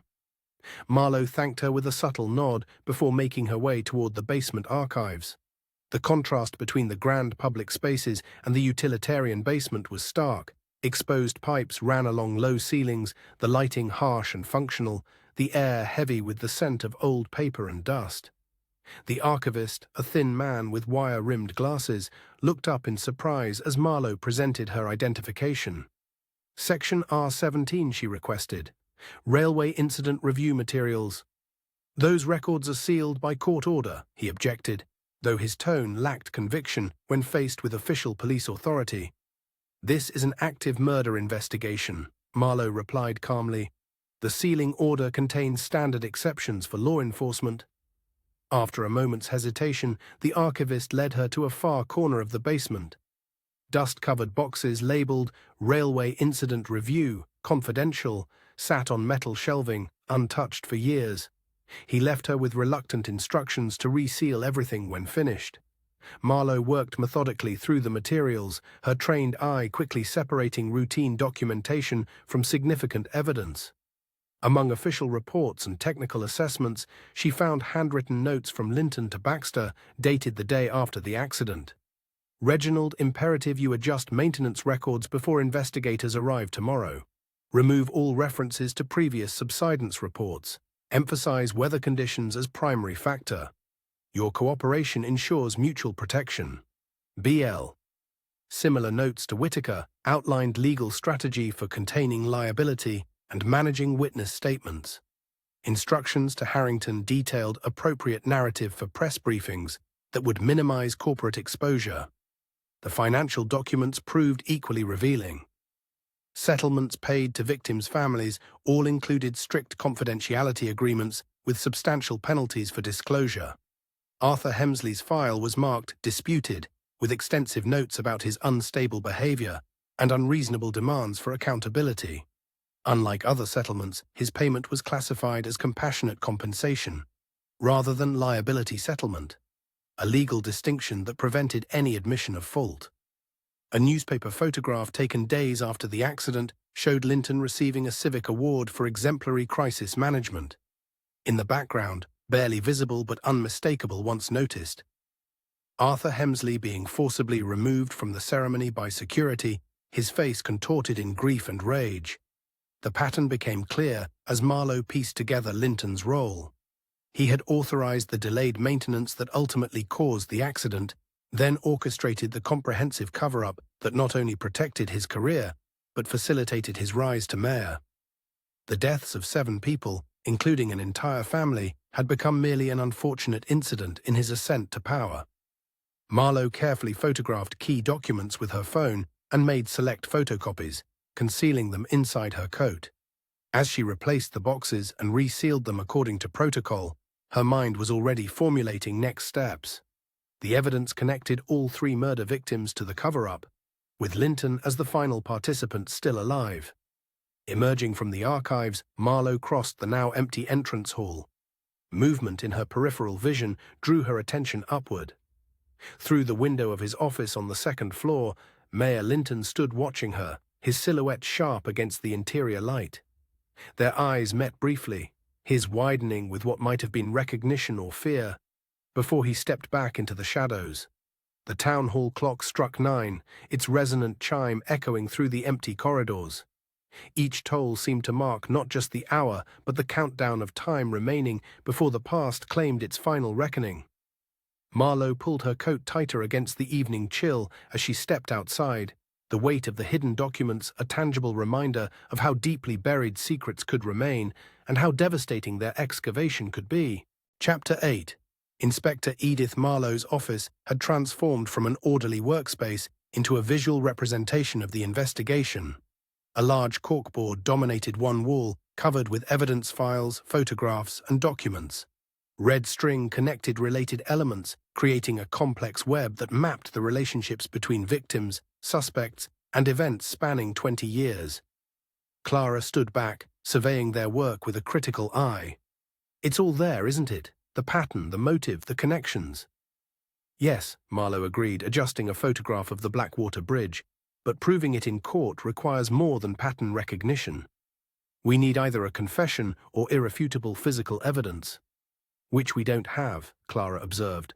The killer has been methodical, no fingerprints, no witnesses to the actual murders, no murder weapon recovered. Marlowe stepped back, studying the board with narrowed eyes. Traditional methods have reached their limits. We need to force a mistake. What are you suggesting? Gathering all our suspects together rather than pursuing them individually. Marlowe's voice was calm but held an undercurrent of intensity Clara had rarely heard. Create a situation where the psychological pressure reveals what evidence collection cannot. That's unorthodox, Clara said carefully, and risky. Conventional approaches have failed 3 times already. We can't afford a 4th failure. Marlowe turned to face her sergeant. The killer is intelligent, patient, and driven by a decades-old grievance. They won't be caught through routine police work. Clara considered this, then nodded slowly. Where would we hold this gathering? The station would put suspects on guard immediately. Baxter Manor, Marlowe decided. The psychological impact of confronting their deeds in the home of the most recent victim will be significant. Familiar surroundings for some, deeply uncomfortable for others. Eleanor Baxter might not agree. She will. Marlowe picked up her telephone. She has as much to hide as anyone. The conversation with Eleanor was brief but carefully orchestrated. Marlowe suggested the gathering might bring closure and honor Reginald's memory, while allowing key individuals to share their recollections of him. Eleanor's agreement came reluctantly, her voice betraying suspicion but also resignation. Afterward, Marlowe dictated carefully worded invitations for each person. Formal enough to compel attendance, but vague enough to prevent coordination between suspects. The language suggested a memorial gathering rather than an investigation, though with sufficient official undertones to make refusal difficult. We'll need security arrangements, Clara noted, already making lists. Discreet but effective. 2 officers positioned at the front entrance, 2 covering the rear garden. Radio communication at 15-minute intervals. No uniforms, plain clothes only. Marlowe's instructions were precise. I want them visible enough to prevent anyone from leaving abruptly, but not so obvious as to create a siege atmosphere. While Clara organized the security details, Marlowe selected key evidence pieces to bring. The cryptic notes from each murder scene, railway accident photographs, financial records showing payoffs, and the letter from Arthur Hemsley. Each item was carefully placed in a leather portfolio, arranged in the order she planned to reveal them. That evening, in her modest terraced house, Marlowe prepared with uncharacteristic attention to detail. Her uniform, always immaculate, was set aside in favor of a charcoal grey suit that conveyed authority without the immediate barrier of police regalia. As she fastened a simple silver brooch, her mother's, worn only on significant occasions, she caught her reflection in the mirror. The face that looked back showed determination in the set of her jaw, but also a vulnerability around the eyes that she rarely acknowledged. This case had become personal in ways she hadn't anticipated. The methodical detective who built cases like mathematical proofs had become emotionally invested in justice for victims long forgotten by the system she served. Unprofessional, she murmured to herself, then straightened her shoulders. Sometimes justice required more than professional detachment. Baxter Manor stood silhouetted against the evening sky when Marlowe and Clara arrived. Lights glowed from downstairs windows, creating an illusion of warmth that the house's imposing architecture contradicted. They were admitted by the same housekeeper as before, her expression suggesting she disapproved of the evening's proceedings but would maintain professional discretion. The drawing room had been prepared according to Marlowe's specifications. Elegant furnishings arranged to create an open space. Family photographs watching from mantels and side tables, railway memorabilia displayed in glass cases now seeming ominous rather than prestigious. A side table had been positioned for Marlowe's evidence, angled so all participants could view its contents. Eleanor Baxter greeted them with cold formality. Her appearance was immaculate but strained. Expertly applied makeup couldn't quite conceal the shadows beneath her eyes, and her hands constantly fidgeted with her wedding ring, turning it in endless circles. "I've arranged everything as requested, Inspector," she said, her voice brittle, "though I still don't understand the purpose of this gathering." "Thank you, Mrs. Baxter. I believe the evening will provide clarity for everyone involved." Marlowe's tone was professional but not unkind. "We'll need a few minutes to prepare before your other guests arrive." While Eleanor withdrew to compose herself, Marlowe and Clara arranged the room's seating. Chairs positioned in a semicircle, no tables or other barriers between participants, the evidence table centrally located. "It resembles an Inquisition setup," Clara observed quietly. "In many ways it is," Marlowe replied, "but remember, we're not just seeking confession. We're creating conditions where the killer might reveal themselves through reaction rather than admission." Sam Wilson arrived first, clearly uncomfortable in surroundings so different from his tavern. His working-class attire, a clean but well-worn suit that suggested infrequent use, contrasted sharply with the manor's opulence. Marlowe greeted him warmly, seating him strategically near the exit to reduce his visible anxiety. "Am I a suspect or a witness?" he asked quietly as Marlowe directed him to his chair. "An important participant," she replied. "Your observations may prove crucial tonight." Oliver Grant arrived next, notebook and camera in hand. His entrance provoked an immediate reaction from Eleanor, who had returned to the drawing room. "I did not agree to press coverage of this event," she objected, color rising in her cheeks. "Mr. Grant is here in a specific capacity related to the investigation," Marlowe intervened smoothly. "No story will be published without official clearance." Grant's expression suggested this arrangement was news to him, but he nodded agreement, taking the seat Marlowe indicated. His eyes catalogued the room's occupants and arrangement with professional assessment. Frank Simmons entered hesitantly, his weathered appearance and calloused hands marking him immediately as a working man. Despite his obvious discomfort, he showed instinctive respect for the house, removing his cap and nodding deferentially to Eleanor. Marlowe noted how he positioned himself slightly apart from the others, his gaze frequently returning to the railway memorabilia displayed around the room. Bernard Linton arrived last, his entrance timed for maximum effect. A politician's instinct for making an entrance. His initial confidence faltered momentarily when he registered the assembled group, surprise flickering across his features before being masked by practiced smoothness. Despite his polished appearance, subtle signs of strain were evident. His collar seemed too tight, perspiration beaded at his temples, and his smile appeared fixed rather than natural. "What an unexpected gathering," he remarked, voice pitched to project casual interest. "When I received your invitation, Inspector, I assumed it would be a private conversation." "Thank you all for coming," Marlowe began formally, ignoring Linton's implied question. She stood before them, her position carefully chosen to command the room without creating unnecessary distance. "I appreciate your willingness to participate in what I believe will be a conclusive session regarding the deaths of Reginald Baxter, James Whittaker, and Victor Harrington." She established ground rules with quiet authority. No interruptions during her presentation, questions held until the end. No one permitted to leave until she concluded. The formality created an immediate tension, transforming what some might have expected to be a memorial gathering into something more akin to a court proceeding. "3 men have been murdered over the past 5 years, Marlowe began, displaying photographs of each crime scene. Each killed with a single gunshot to the right temple, executed with precision and forethought. No signs of robbery, despite valuable possessions being present. Each body arranged in a seated position in their vehicle, discovered in isolated locations." She methodically outlined the victims' profiles and the connections between them. All railway executives or former executives, all involved in key decision-making roles, all with long-standing professional relationships. The pattern suggests these were not random killings, but targeted eliminations of specific individuals selected for a particular reason. Marlowe's precise, unemotional delivery contrasted with the increasingly tense reactions of those assembled. Eleanor's hands clasped and unclasped in her lap. Linton maintained his composed expression, though his breathing had become more deliberate. Frank Simmons sat perfectly still, his weathered face unreadable.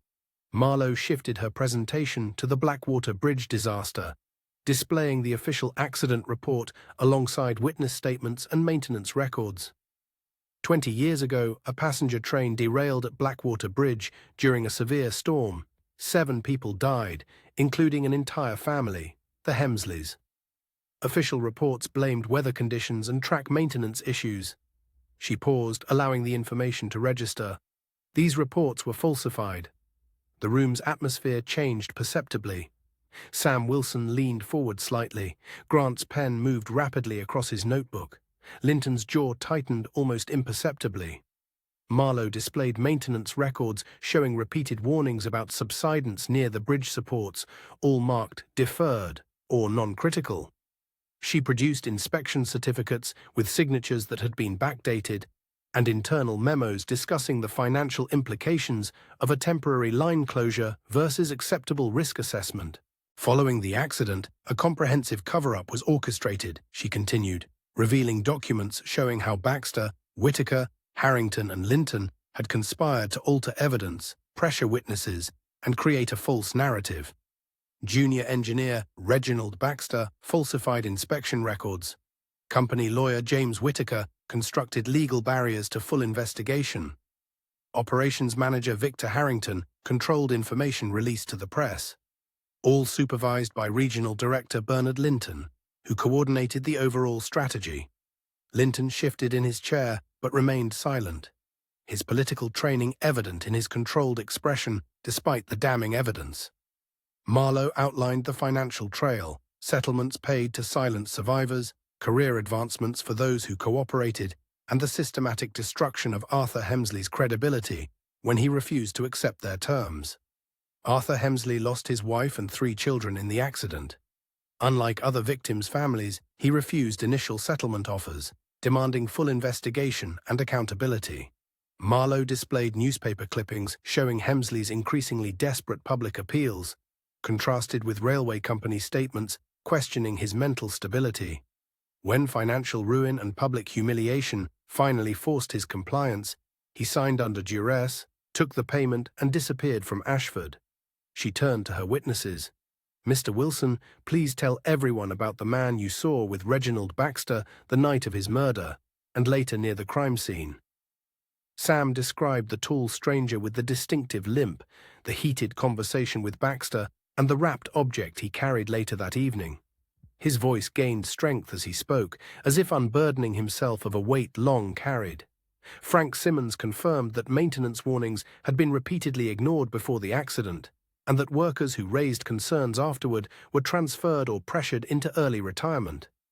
"They buried the truth along with those poor souls," he concluded quietly. Grant connected these elements through his investigative findings, including his discovery that similar descriptions of a limping figure had been reported but dismissed in both the Harrington and Whitaker investigations. Throughout these testimonies, Marlowe observed reactions carefully.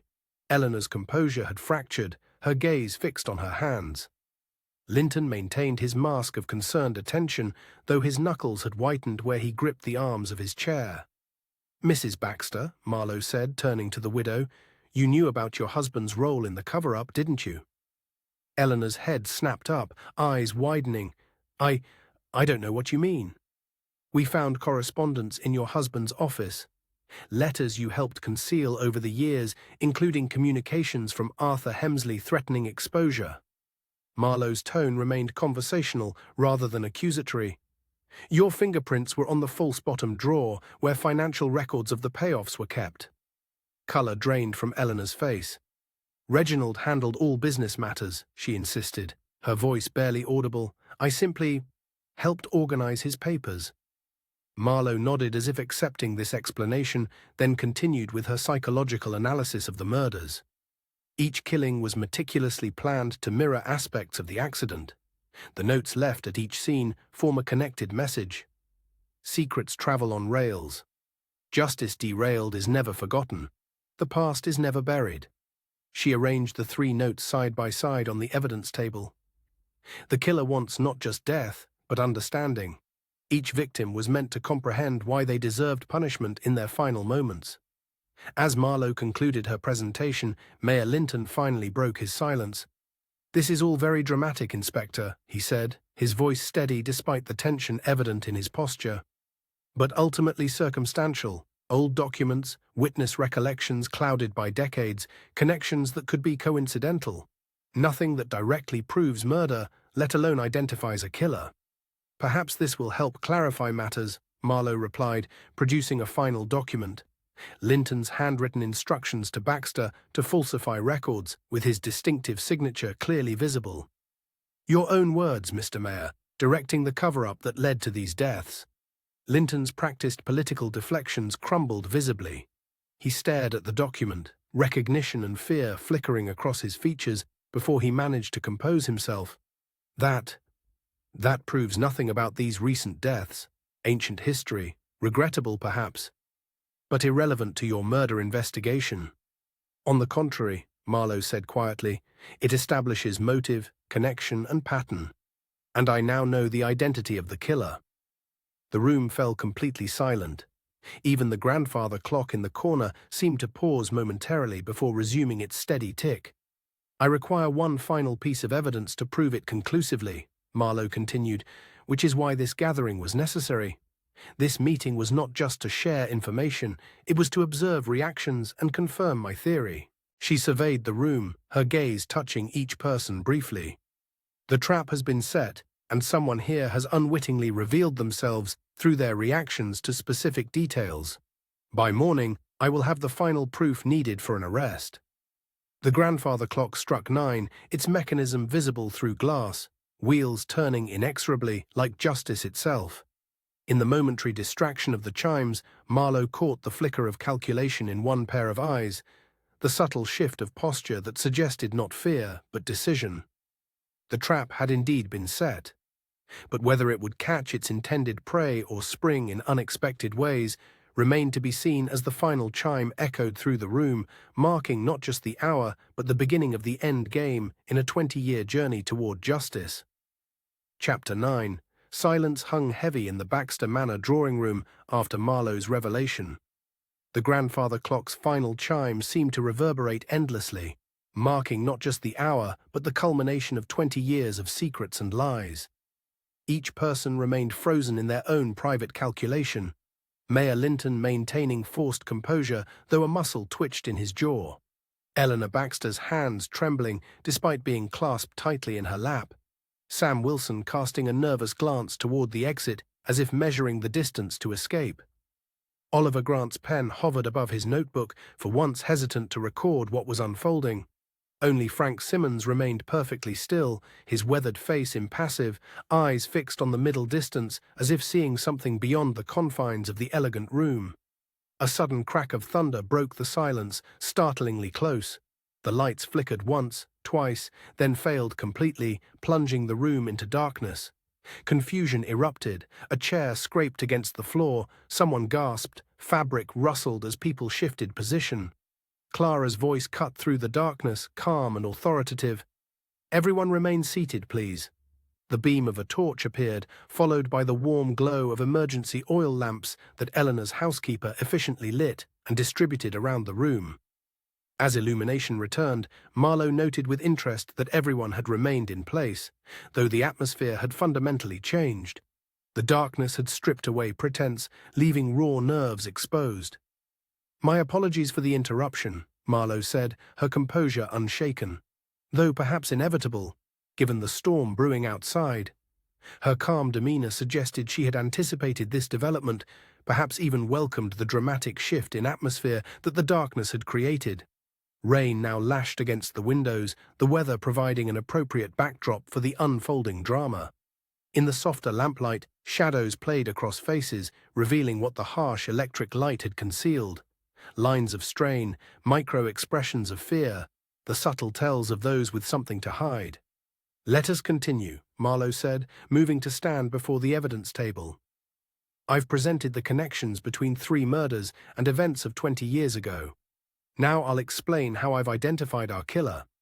She turned first to Eleanor Baxter, whose elegant composure had crumbled throughout the evening. Mrs. Baxter, you had motive. A loveless marriage to a man whose guilt you carried by association. You knew the details of the cover-up, had access to your husband's schedule, and would benefit financially from his death. Eleanor's breath caught audibly. However, Marlowe continued, the murders required physical strength to move bodies into position, technical knowledge to execute without leaving evidence, and the ability to track and isolate victims in locations away from their normal routines. You lack these capabilities. Relief washed visibly across Eleanor's face, her shoulders sagging slightly. Marlowe turned to Mayor Linton, whose political mask remained firmly in place despite the sweat now beading on his forehead. Mr. Mayor, you had perhaps the strongest motive to silence your co-conspirators as they were eliminated one by one. Your political power provided both opportunity and protection. Linton's expression remained neutral, though his hands gripped the chair arms with unnecessary force. Yet you have documented alibis for 2 of the murder nights, Marlowe revealed. The charity gala during Harrington's murder with dozens of witnesses and a regional mayor's conference during Whitaker's death, confirmed by hotel security footage. A flicker of genuine surprise crossed Linton's features before he controlled it. Marlowe moved on to Sam Wilson, who shifted uncomfortably under her gaze. Mr. Wilson, you knew details of the murders, particularly Baxter's, that weren't public knowledge. The Blue Heron serves as Ashford's information hub, and you hear everything. Sam swallowed visibly, but met her eyes. However, your family's 3 generations of service to this community make you an unlikely killer seeking to expose town secrets. Moreover, you were serving customers during Whitaker's estimated time of death, with multiple witnesses. Sam nodded slightly, tension draining from his shoulders. Mr. Grant, Marlowe continued, turning to the journalist, you had the investigative skills and determination to connect these cases. Your departure from the police force left you with a grudge against the department that failed to solve the earlier cases. You were my primary suspect for some time. Grant's eyebrows rose in genuine surprise, until I confirmed you were in London interviewing a railway executive on the night of Harrington's murder. Your byline and hotel receipts provide an unassailable alibi. Finally, Marlowe approached Frank Simmons, studying his weathered face in the lamplight. The elderly railway worker met her gaze steadily, his expression unchanged since the lights had failed. Which brings us to you, she said quietly. The obvious choice in many ways, direct connection to the railway, knowledge of the victims, present near crime scenes. But Frank Simmons is not your real name, is it? Mr. Hemsley?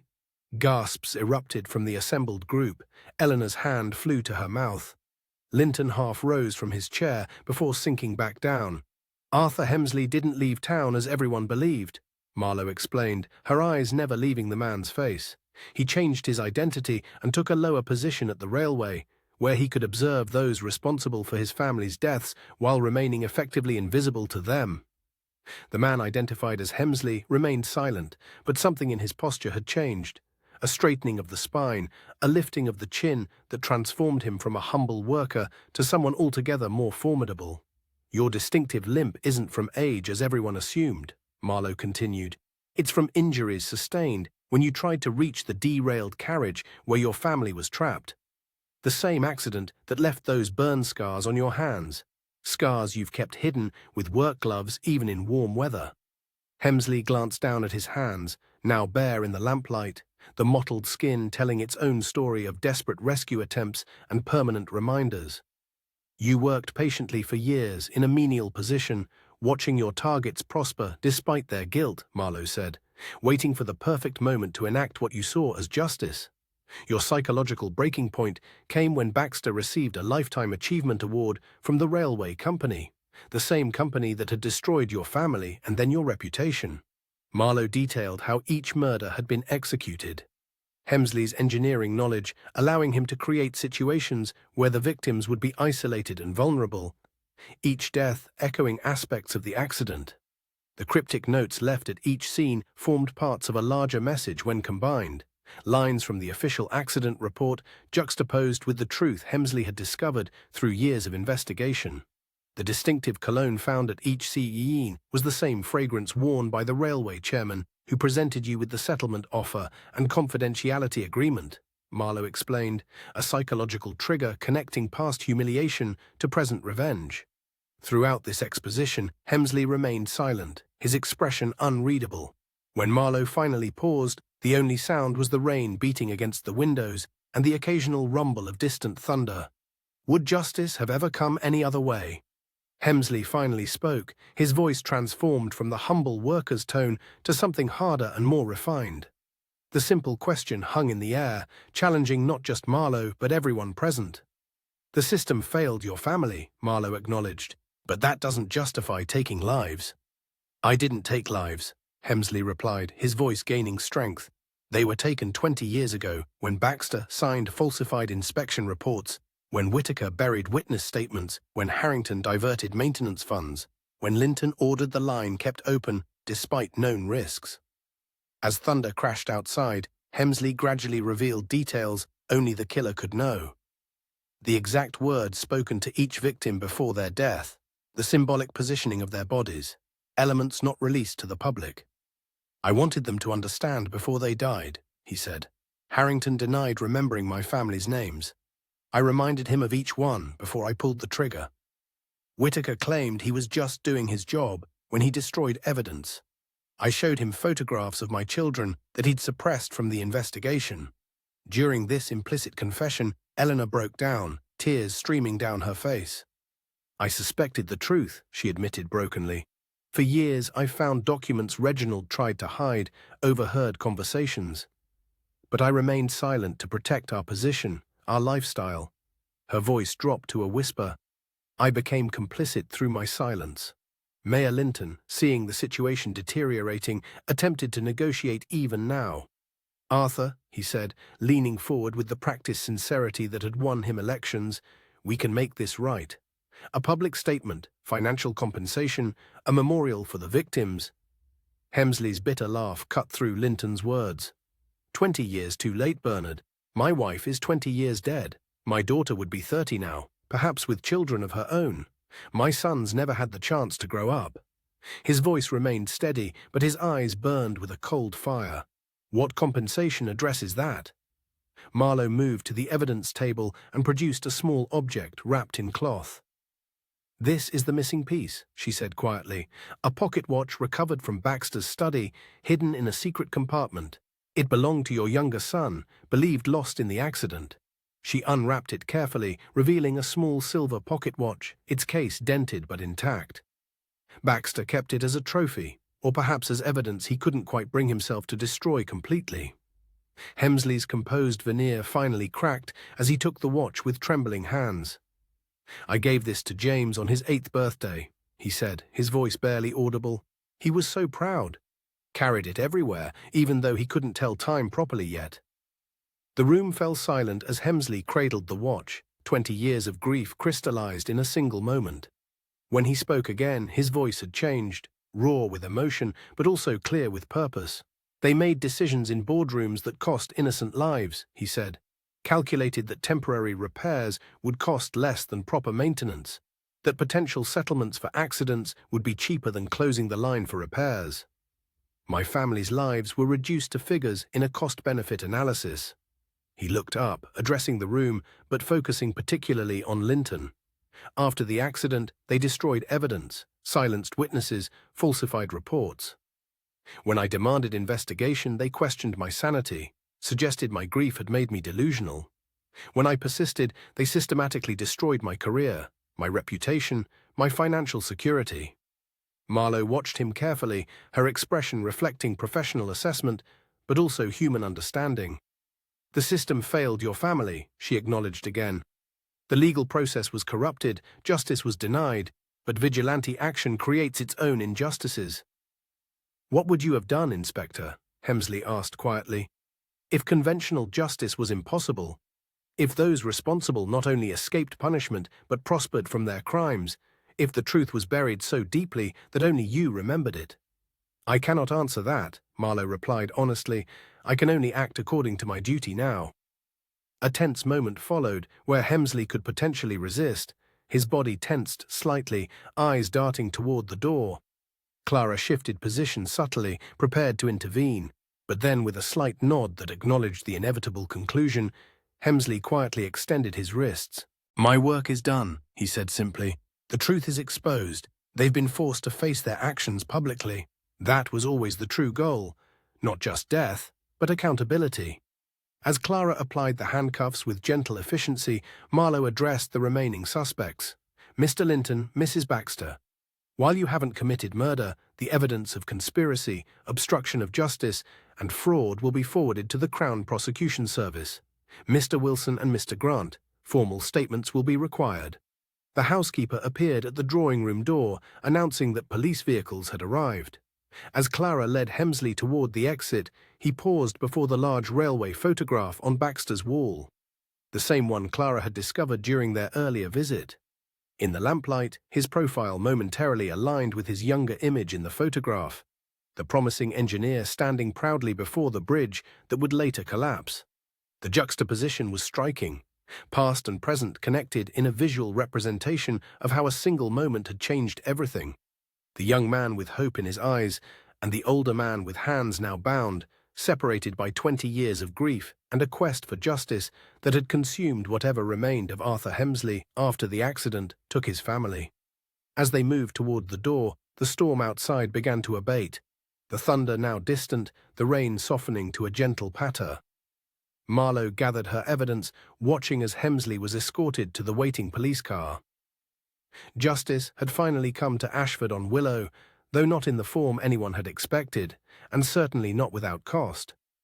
The case was solved, but Marlowe knew that true resolution would be more complex.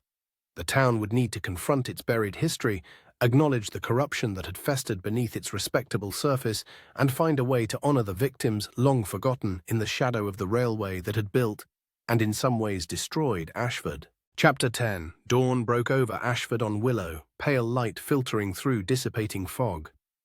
Police vehicles remained parked outside Baxter Manor, their blue lights no longer flashing, but their presence a reminder of the night's revelations. Officers moved with quiet efficiency, completing their work as the town began to stir. Dew glistened on the manicured lawn, washing away the last traces of the previous night's storm. At the newsagent's shop on High Street, the morning edition of the Ashford Chronicle appeared with dramatic effect. The headline stretched across the front page in bold type. Railway Revenge, 20-year mystery solved. Oliver Grant's byline sat prominently beneath, the culmination of his dogged investigation. Subheadings detailed both the recent murders and the original accident cover-up, connecting past and present in print, just as Marlowe had done in her investigation. Inside the police station, the atmosphere had transformed. The tense urgency of an unsolved case had given way to purposeful energy. Officers processing paperwork, telephones ringing with inquiries from other jurisdictions. The sense of professional satisfaction that comes with resolution. Sergeant Clara Finch moved through the bullpen with a stack of files, nodding to colleagues who offered quiet congratulations. In the processing room, Arthur Hemsley stood calmly as formal charges were read. 3 counts of first-degree murder, with additional charges of illegal possession of a firearm and evidence tampering. His demeanor remained composed, almost relieved. When asked if he understood the charges, he responded simply, "Better than anyone." The weight of his 20-year burden seemed visibly lifted despite his circumstances, as if the acknowledgement of his actions had freed him from a heavier sentence he had imposed upon himself. Chief Superintendent Harrison appeared in the doorway of Marlowe's office, his expression a complex mixture of official approval and personal discomfort. "Inspector," he began, clearing his throat, "the Commissioner has asked me to convey his congratulations on resolving this case." Marlowe looked up from her paperwork. "Thank you, sir. Not just the recent murders, but the historical matter as well." Harrison shifted his weight, clearly uncomfortable with the implications. "Though I'm not certain reopening old wounds serves the community's best interests." "Justice often requires discomfort, sir," Marlowe replied evenly. Harrison nodded curtly. "Yes, well, good work nonetheless." He turned to leave, then added, "The railway company's legal department has requested copies of all evidence pertaining to the Blackwater accident. I've informed them they'll need a court order." "A wise precaution," Marlowe agreed, noting his small act of resistance against the corporate interests that had long influenced the department. Clara entered as Harrison departed, carrying a newspaper. "There's been an emergency council session," she reported. Mayor Linton tendered his resignation effective immediately. She described the scene at Town Hall, Linton leaving without the mayoral chain of office, photographers capturing his downfall, his political mask finally crumbling under the weight of exposure. The man who had built his career on the foundation of others' suffering now faced his own public reckoning. Eleanor Baxter has made a full statement, Clara continued, setting a file on Marlowe's desk. She's acknowledged her awareness of the cover-up and her husband's involvement. According to her solicitor, she plans to sell the manor and establish a fund for families of the original accident victims. A gesture of atonement, Marlowe observed, though rather late. The railway company has issued a statement as well. Clara read from her notes.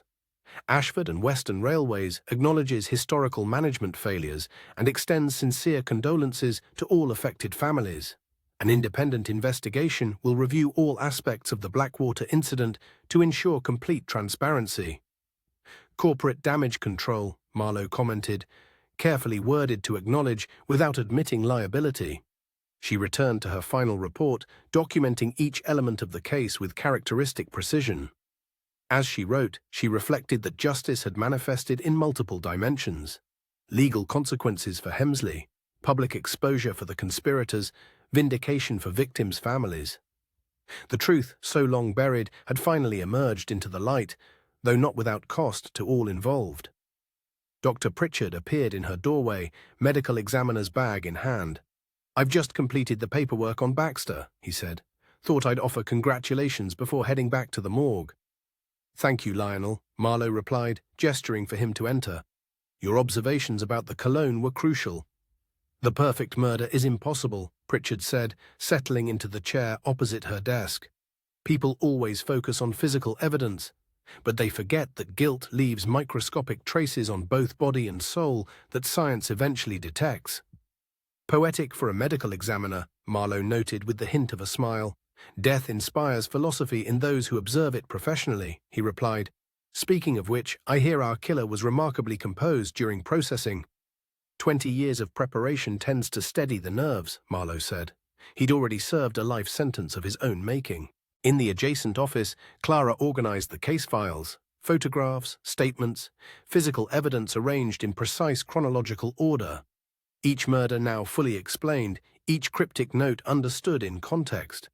The red threads on their evidence board now formed a complete picture, connecting victims, perpetrator, and the historical events that had set everything in motion.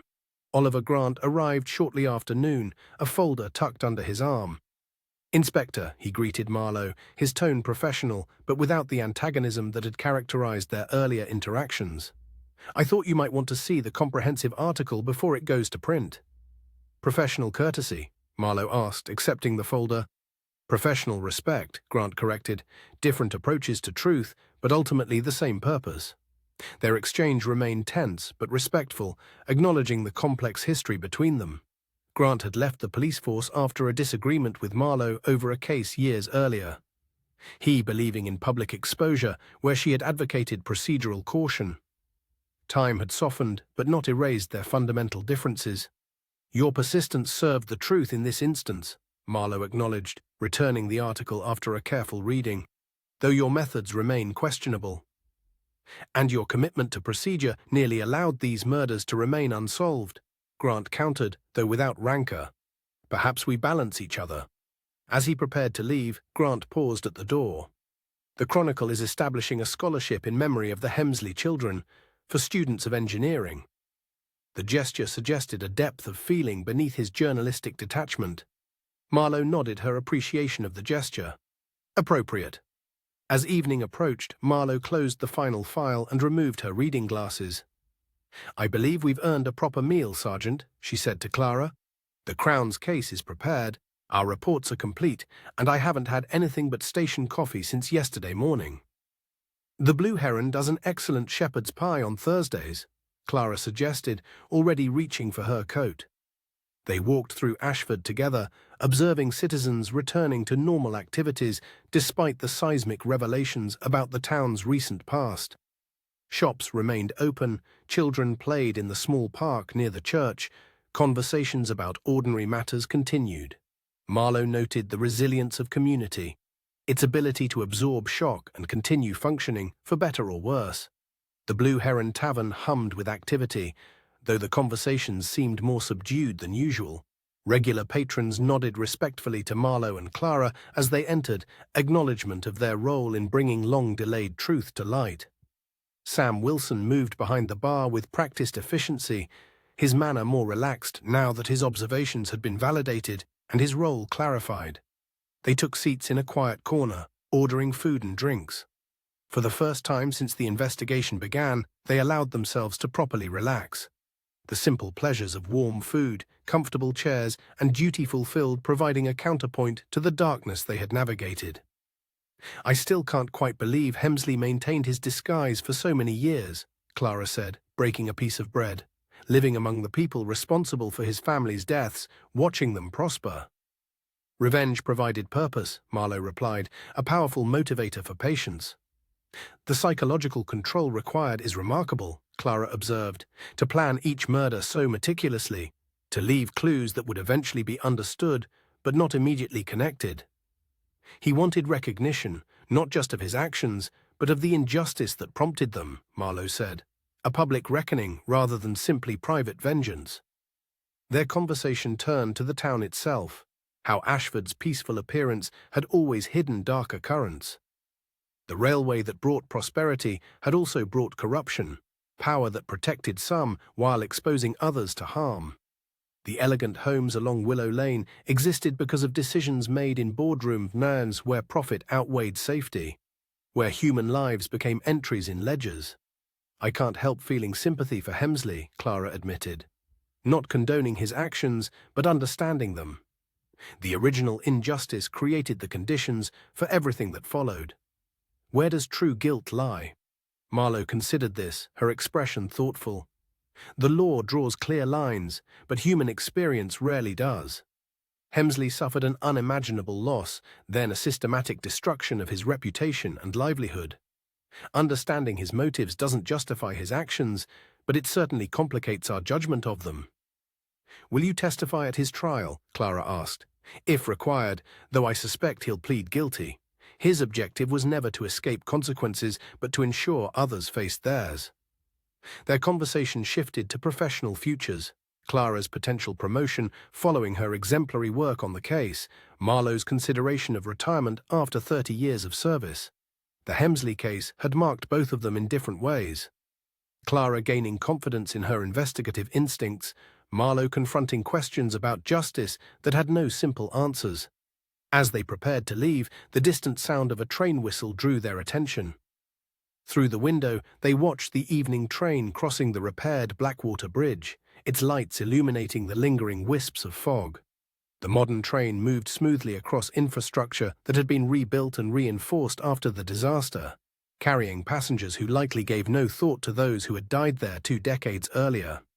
"Towns, like people, carry their histories within them," Marlowe observed, watching the train disappear around a bend, some visible as monuments, others buried but still influencing everything above. Justice may arrive on a delayed schedule, but it reaches its destination eventually. They stepped outside into the evening air. The fog had completely lifted for the first time since the investigation began, revealing stars scattered across the night sky. Below, the railway tracks gleamed silver in the moonlight, cutting through the landscape like a thread through fabric, connecting past and present, binding the community to its history despite attempts to sever those connections. Clara glanced at her superior, noting the rare moment of contemplation in Marlowe's usually pragmatic demeanor. "What happens now?" she asked. "Life continues," Marlowe replied simply. "The truth has been revealed, consequences will follow, and eventually this too will become part of Ashford's history. Remembered by some, forgotten by others, but woven into the fabric of the place." They walked together toward the high street, their figures gradually diminishing in the distance. Behind them, Ashford-on-Willow settled into the rhythms of evening, lights appearing in windows, the church bell marking the hour, the railway signal changing from red to green as another train approached. Order restored, though forever altered by the truth that had finally emerged from the shadows of Willow Lane.